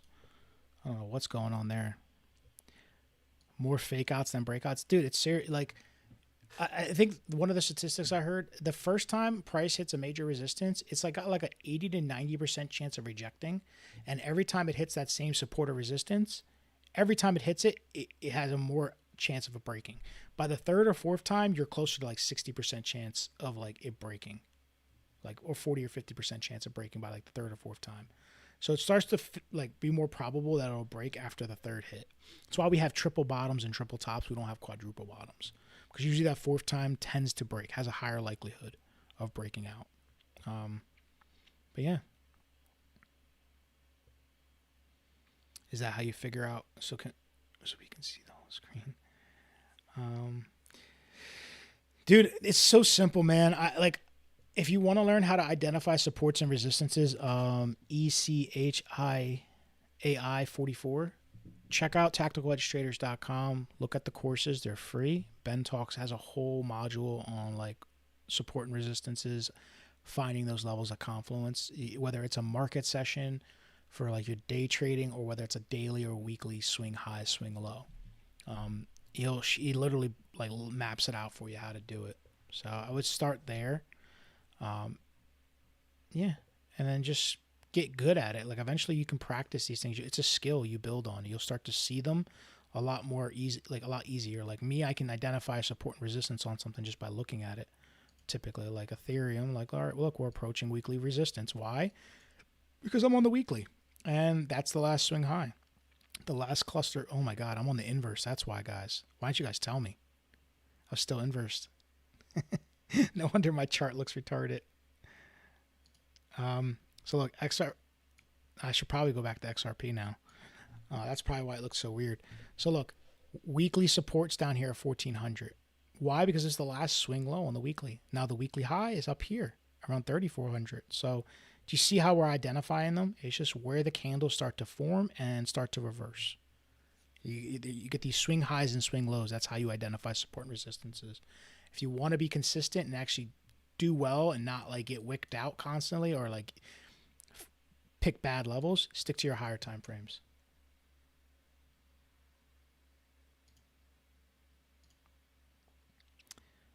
All right, I don't know what that's about. I just got flagged for hate speech. I don't think I said anything hateful, but all right. Anyways, what else you guys want to look at? I got a couple more minutes here. Been going for about an hour and a half. TikTok's flagged me already for God knows what. Yeah, thanks, Mahmoud. I just figured that out, man. It took me a couple minutes. I'm not gonna play with that inverse thing anymore. What's the name again? Name of what? Of the website with free courses? TacticalEdgeTraders.com. You can see that in our description Discord. What? That's so weird. Sorry, I'm just getting so many flags from TikTok right now. Did one of you guys report me? Did I say something that upset somebody? Hopefully not.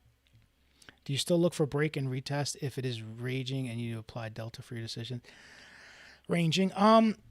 Yeah, I play ranges different, JJ. Ranges are different, man. Ranges, you're looking for range high, range low, support resistance to take your longs and shorts. You don't want to play the middle of a range. You look for sweeps. I would say this, in a range, your best bet is probably to be an SFP trader. Breakout traders in ranges usually get screwed. Like, they always do. It is what it is. Because they're always trying to play the breakout. And like I said, remember, higher percentage that you're going to get a rejection at a major resistance or support versus an actual breakout. Also, BTC is running right now. That trend I talked about, boom, breakout. Little flag. I mean, Solana's probably breaking out too. There it is. Notice how they like look the same, Solana and BTC.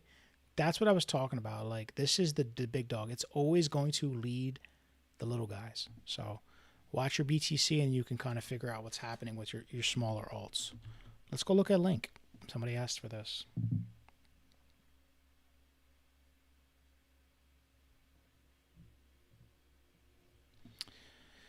All right.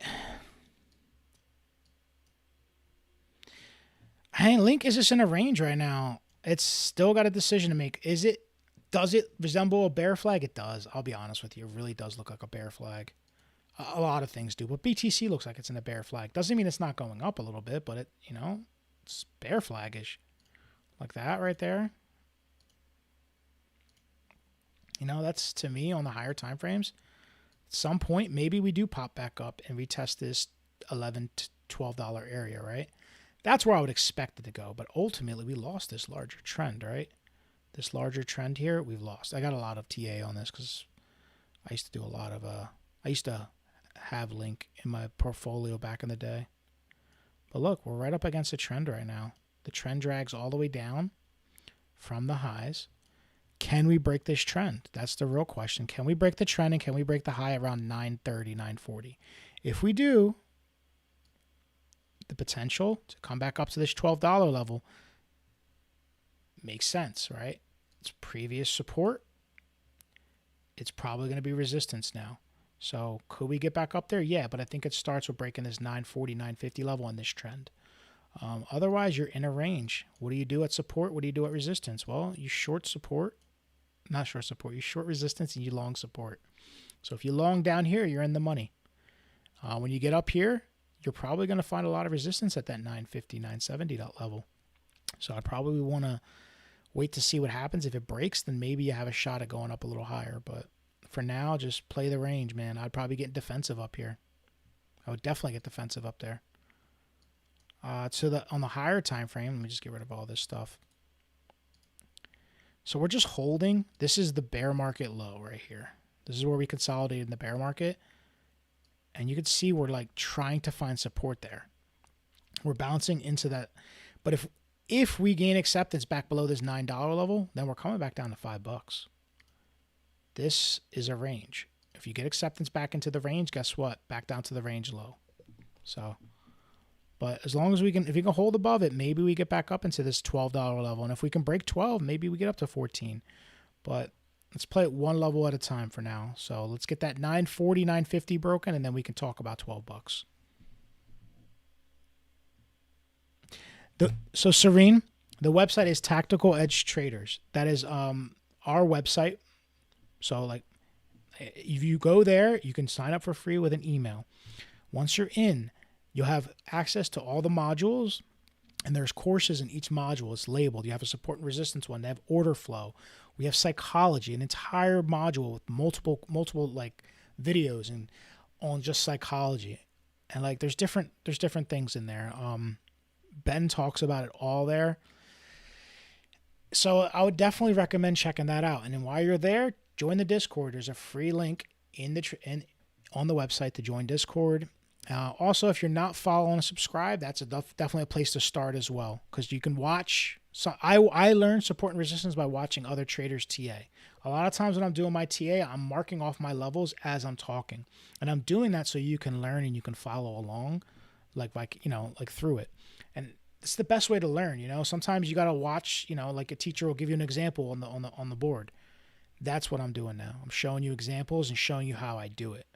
I'm like, writing my, like doing the math for you guys, and then you can just follow along, and then eventually you'll be able to do it yourself. Like these levels will become easier to identify. You just have to know what you're looking for, and then kind of get a system in place, Start on the higher time frames and work your way down like we were talking about earlier in the stream. But that's Link, guys. If you check Cardano, yeah, I can check Cardano. Hopefully he's doing better than the rest of the market. A little bit better. Not really. I take that back. So, look, Cardano is consolidating just like everything else in a range. All right. We're at the range low right now. We haven't broken out yet. Cardano tends to lag the market anyway. It always lags crypto. So we have a little bit of a trend we're pressing up against. So if we break this trend and we can flip it and form some market structure to the upside. I'm on the 4-hour right now. So if you can get some 4-hour market structure, there's a chance we're going to start coming up and attacking these highs at 28, potentially back up to the range high at 30. So it all starts with breaking this trend for me. Higher time frame. Look, we get up to 30 cents. If it rejects up there, then it's, it's back down. If we can break this 30, right, then your next level up is around this $36, $37 level up here. That's your next like daily high, swing high. So that's what you're looking at on Cardano. But right now you're in a range and you're right up against trend resistance. So flip that trend first, and then we can talk. No market structure yet. So there's no signs of an uptrend just yet. Again, it starts with this trend. First Silver Majestic. What's the ticker, Serene? Can you write the ticker for that? You mean like silver or something else? Let me go look at Bent. Somebody asked for Bent like 4 times. My bad, Sosa. Wow, maybe not. That's not something else. I don't know what that is.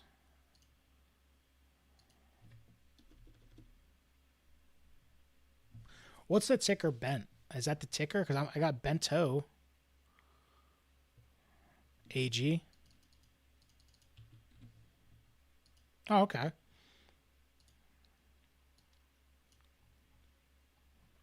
Strong uptrend right now. You broke the highs. Let's just mark this off, all right? So 2650 is the high that we had put back in 2011. And we're attacking that high right now. So it's following silver. Silver had done that. It broke a 10-year long trend a while back. This is following suit. So what's the key here? The key is to get above this 2646 and hold. If we start to consolidate and like get rejected here, then it's probably going to roll over. Your big level to the downside is right here at 20 bucks. So you go to your daily. So look, $20 support. You want to get back above this 2640 and you want to hold above that. If you can do that, then $32 is next, and maybe it continues up from there. You do got a little bit of a trend kind of running right now on this thing from the lows. See that trend? Nice trend to follow. So hold that trend and we're good, man. The money line's there. Internally on the 4-hour, right? You got a little bit of a trend here.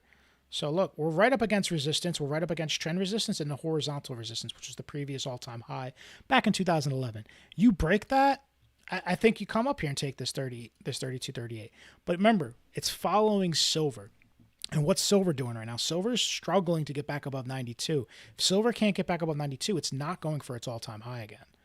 So if silver does that, then this thing's going to continue to go up. If not, it's probably going to roll over and start to head back down to this 20. Okay? So it's don't complicate it is what I'm trying to say. This is pretty simple. You got a trend. You have a bottom trend that's running up from last year. So like a 6-month long trend. So as long as it holds it, man, it's going to continue up. Yeah, I would wait and see. Maybe this actually could be a nice little trade here. So it looks good for now. Maybe a little bit of a falling wedge, right? Falling wedges have a higher probability of breaking out to the upside than they do to the downside. It's like another 65-70% percentage to its upside. And it still has like that 30 to 35% chance that it could run to the downside. But this looks strong. I mean, look, momentum on the 4-hour is all the way down. You're getting bullish divergence here. I know I haven't talked about divergence as much, but I just want to kind of like hone in on it a little bit. You see that right there? You see how momentum is shifting up right there as price is coming down into support? That is an early sign of a divergence. That's a divergence. That's one of the only leading indicators we have as traders. And then the daily starting to come back down. So ideally, you want this daily to start flipping up, right? And then that'll probably signal the bigger move up. What do different time frames help you do? Context in the market. So I want you to imagine this, right? Faded by Chino. If you're looking at a map, all right, I want you to take a map. You can go to any like website. You can go to Google Maps, anything, right? Zoom in to like street level, right? Click somewhere randomly and zoom in the street level. Are you going to know where you're at? Probably not. You're going to be like, I have no clue where this is. But as you start to pull back and zoom out, you start to realize, okay, maybe I'm in this country or I'm in this city. And then you start to pull back out and you start to see, okay, I'm on this section of the world. And you start to get a bigger like picture of what's happening. So if you start zoomed out and then start to zoom in, like top down analysis, the time frames will help you identify the overall, like one, where you stand, the trend, and like market structure on the higher time frames, where the big levels are at. And then the smaller time frames will help you kind of like get those tighter entries. So higher time frames build the context. Lower time frames are just like the microscope, so you can get those sniper entries or really see what's happening like up close. But you should never be going from like a weekly or a daily down to like a 15. If you're going to start on a weekly, get the weekly context, then move down to the daily. If the daily lines up with the weekly, cool. Maybe jump down to your 12-hour or your 8-hour or 4-hour like I like to use. And then if they all line up, those three time frames, then your medium to higher time frames are telling you one direction. Doesn't matter really what happens on the 15 or the 1 hour. You know, the higher time frames are telling you a story. Listen to what the higher time frames tell you. That's the best way to use time frames. They're always gonna steer you in a better direction than the lower time frames. We call that tunnel visions when you zoom in too much on like if you're like trading on a 5-minute and you're never zooming out to look at the higher time frames to see which direction you're headed and what the bigger context of the market is, you're gonna be missing a lot. You'll get stopped out of a trade or you'll get a trade wrong. You're like, what did I do? Then you'll zoom out and be like, oh, I didn't realize I was at weekly resistance or weekly support. You know, so they help build context. Do you think USO will go back up? Let me go look at it. I'll tell you right now. That's oil, right? I think so. I mean, I'm just gonna go at US oil real quick.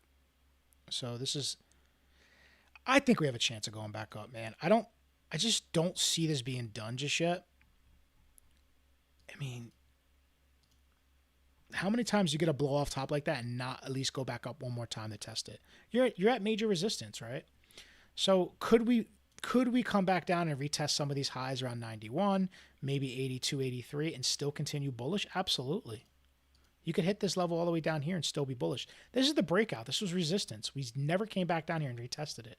So realistically, we could come all the way back down here and still go back up, because this is the low to lose. This is the low you don't want to lose. It's around 67. That's on the weekly. And on the daily, your daily low doesn't come down to about like 78. So as long as you're above like 84, I would say remotely bullish. I would say, you know, the chance for upside's still there. And look, this is a bull flag, right? We broke out.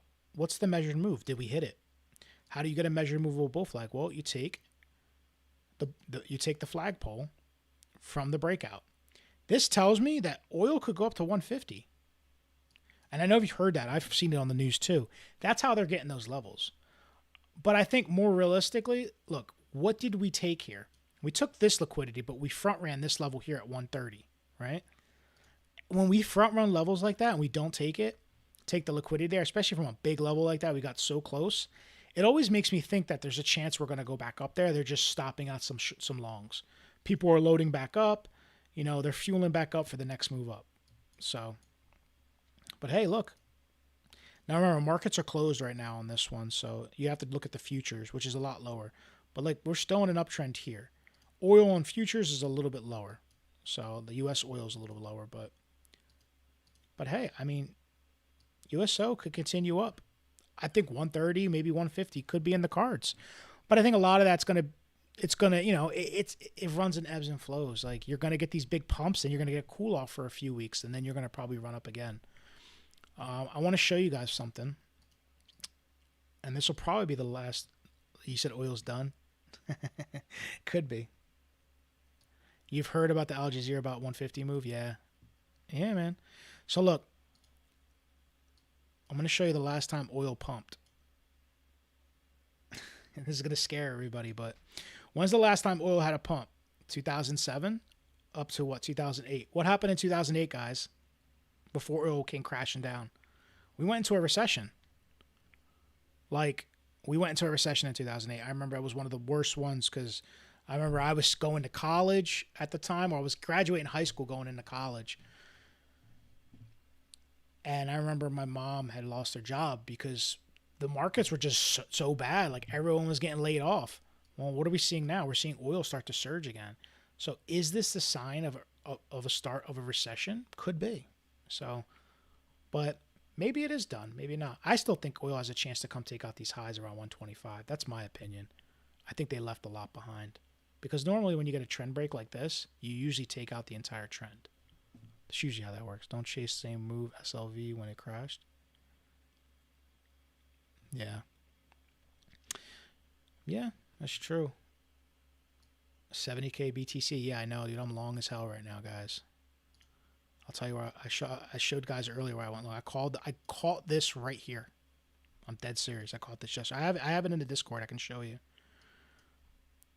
I got long, like down here when we broke right there.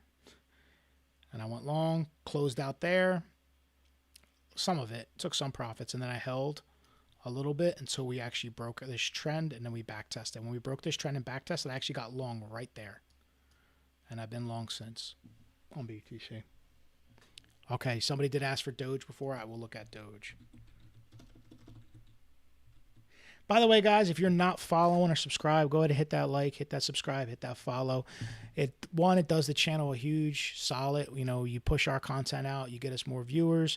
And all we're trying to do is just, you know, build our channel, build our following, kind of get our content out there. Also, you'll get notifications when we go live 6 days a week. You'll be the first one in the chat. You'll get your ticker. You get your ticker in the chat. You're here first. I take care of you first with the charts. Also, check out our website, tacticalhedgetraders.com. We have free courses. We do not gatekeep. We do not sell courses. We are not a signals group. What we are is a group of traders who, one, are dedicated. We want to surround ourselves with, you know, like-minded individuals. You can join the Discord from the website, and you'll be around other traders, people aspiring to be full-time traders, people who are full-time traders. Like, let me ask you something. If you wanted to become a doctor, are you going to go to the guy at 7-Eleven and ask him, ask him his opinion, or you're gonna go to a hospital and go watch a doctor and talk to him and see what what the job entails and see what he can tell you, get his insight. You're gonna go to the guy who's a professional who's been doing it and proven it. That's the way trading works, because there is no real structured education on trading out there right now. There's no college courses, there's no high school courses on trading on the markets. You need to learn from other people. If you don't have a mentor, you need to be around other people who've done it before you.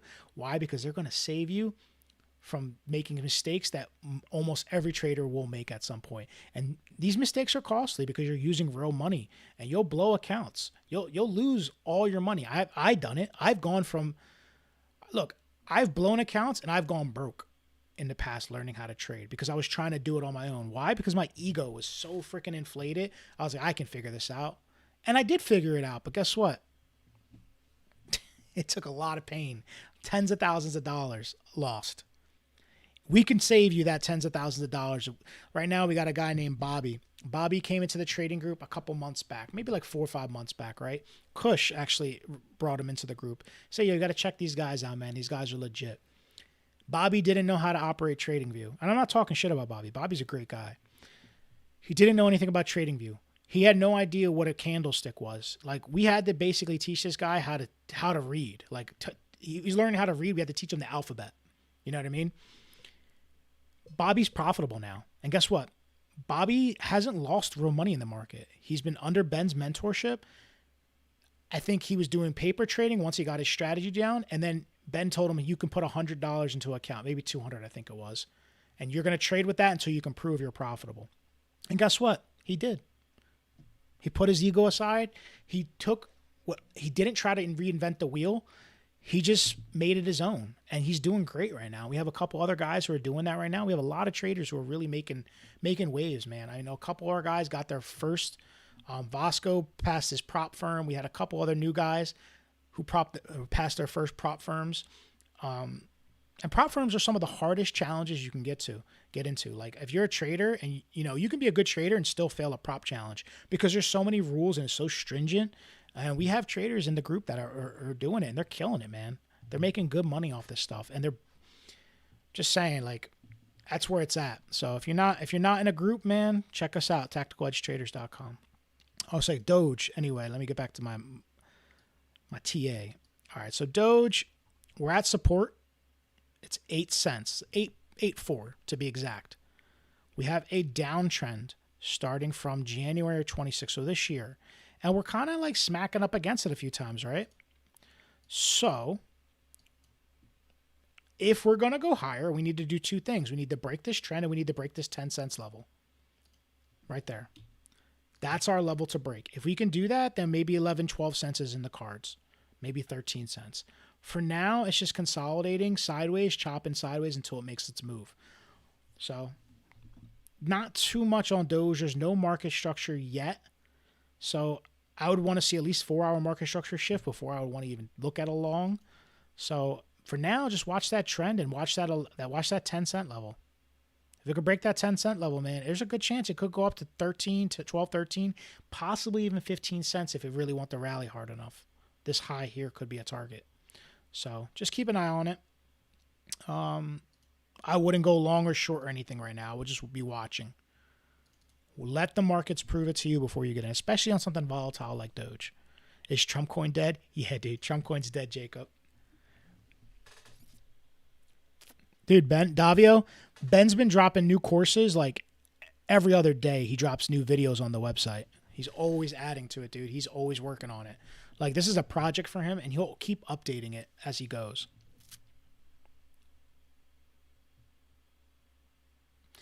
You said you blow a lot of counts. I do too, man. I've done it in the past, man. Look, if you've gone through the trading journey and you made it to profitable, chances are you've blown an account or two on the way. And it's almost like a rite of passage for some. It doesn't have to be, though. It doesn't have to be. And that's why I'm saying it's so important to surround yourself with like-minded individuals. Iron sharpens iron. And then you can always learn something from someone who's done it, who's walked the path before. Sui. All right, so I'm going to hit Sui up, dude. And then I'm probably going to answer a few questions and I'm going to jump because I've been going for almost 2 hours, guys. Look, we got 60 people watching here on TikTok. Do me a favor, guys. Hit that follow. If you're watching on YouTube, hit that like, subscribe. You do the channel a huge solid there. You get our content out there. Also, you'll get notifications when we go live 6 days a week. I'm doing lives 3 to 4 days a week myself, hour to 2 hours, man. And all I do is take charts, talk about the markets. I give my opinion, of course, but most of it's just technical analysis, no bias, no shill, just being straight up, So, and if you're interested in what I'm preaching right now and what I've talked about or anything you saw, check us out, tacticaledgetraders.com. We have free courses on there. I'm talking, this is the best stuff you're going to find on the internet. I know that because I was part of every trading group, like everything from here to the moon. And I never found anything I could stick with. I was like, you know what? I was in crypto banter before. I was a mentor there. I've done it all. And you know what? When I joined Tactical Edge Trading, was the last group I joined. And then look, I made my way up. Now I'm live streaming. I never thought I'd be doing this, by the way. This is never part of the game plan. I just want to be in a group of traders and just be around other people so I can sit there and bounce ideas off of, talk shop, like network. And then, one thing led to another, man. I don't think I'd ever be a part of another group. Not when it comes to trading. All right, so look, SWI in a very good range right now. What I do like about SWI had bounced off its low and it's already up there with its high. SWI's showing some strength compared to a lot of the cryptos we've looked at, right? In the short term. Do we have divergence? A little bit. A little bit. Let me see on the 4 hour. The money flow is coming up, so that's a good sign. What I want to see on SWI, right? This is really where I draw the line. Break $1. Get above $1 on SWI, and I think you got a good shot at 115. Crack this high, and I think you come up to 115. You break 115, that's your next level up here is around 130. So it all starts with this range. So what you need to look for on SWI, crack, look for that back test, and then you can run back up. But when you get up to $1, don't start smashing long. You're going to probably get trapped. They're going to mess with you up here. This is resistance until it's not. Wait for the flip. Inversely, if you reject at $1, or let's say you reject here at this 96 cents level, anywhere in this area, anywhere below $1, probably back down to the bottom of the range sitting around 87. If you lose this range, well, this wick is your first target around 78, 80 cents. And then if you want to go a little bit lower than that, it's probably going to be to fill this wick at 59.60 cents. So to the upside, get above $1. To the downside, if you lose about 84, 85 cents. Yeah, I'll check Celsius. That's going to be my last thing to check. Should beginners go for prop firms? AS new. Okay. I'm going to give you my honest opinion. If you are trading with money, you've gotten to the point where you have a system, right? You can execute that system consistently, and it's profitable. The only time I would say you go into a prop firm is if you don't want to use your own money. If let's say you don't have a lot of money to begin with, and you don't want to go throw a couple $1,000s into the market, you can go buy for $100. You can get a $10,000 account, right? So for $100, your evaluation fee, you can, if you pass the evaluation, they'll give you $10,000 to trade with. Now the rules still apply. You can't draw down more than 10%, maybe 8%, depending on the prop firm. If you do, you lose the account. That $100 is gone. But that's the beauty of it. You only lose what you put into the account, like in the begin with. So whatever you paid for that evaluation, that's the most money you can lose. So your downside is limited. That's the beauty of it as a newer trader. So if you're going to blow up accounts, you're going to blow up an account for like $5,000 on like a $50,000 account. You're going to draw down 10%.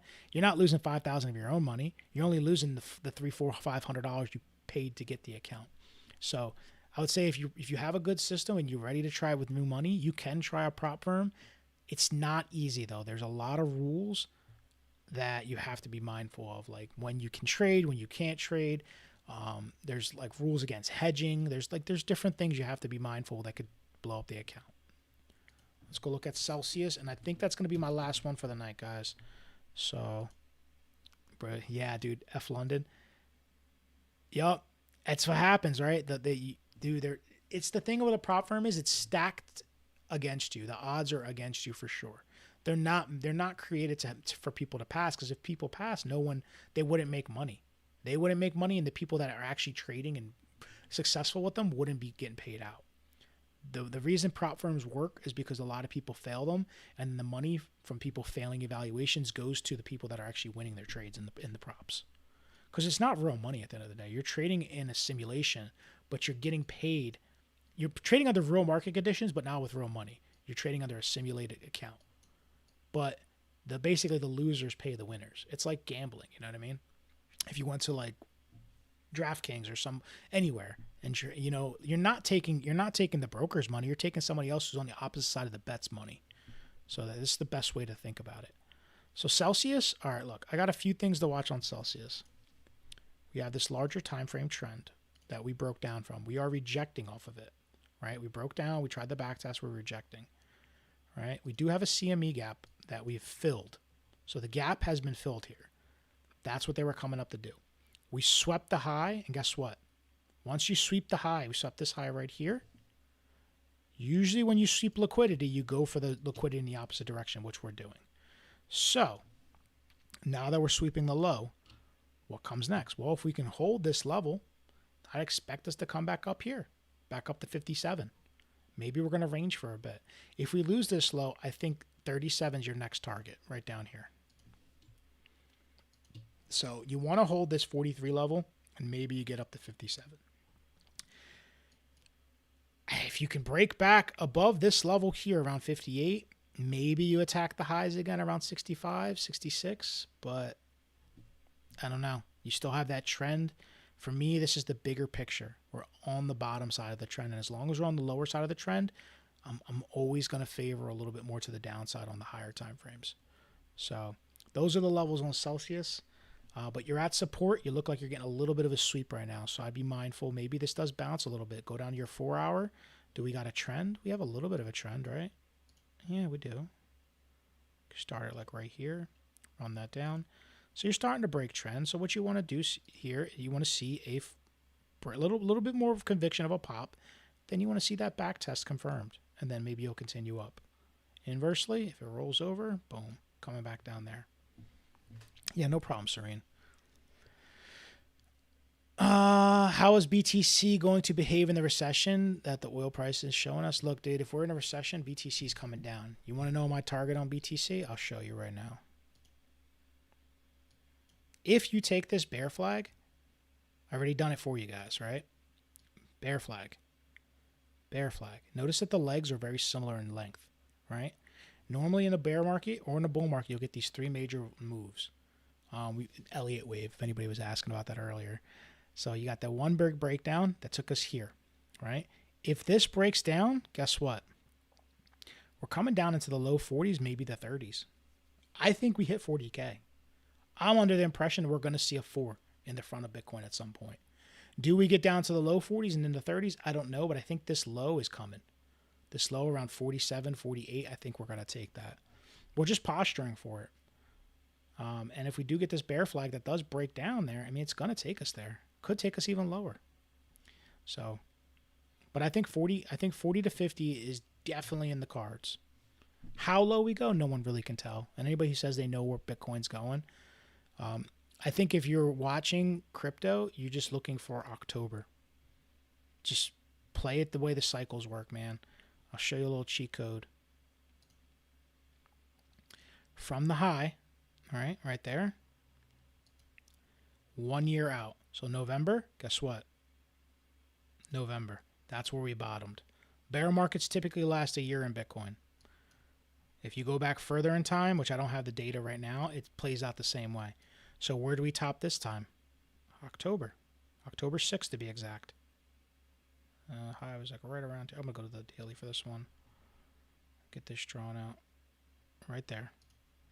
That was our high. So if October 7th was the high and we're waiting 1 year, I'd say wait for October to probably start buying again, or to, for a market low to form. That's just my opinion, and that's what the charts have shown. But anyways, guys, I am going to jump. It has been awesome. I appreciate everybody for tuning in. If you want to see more of this content, subscribe, follow, like.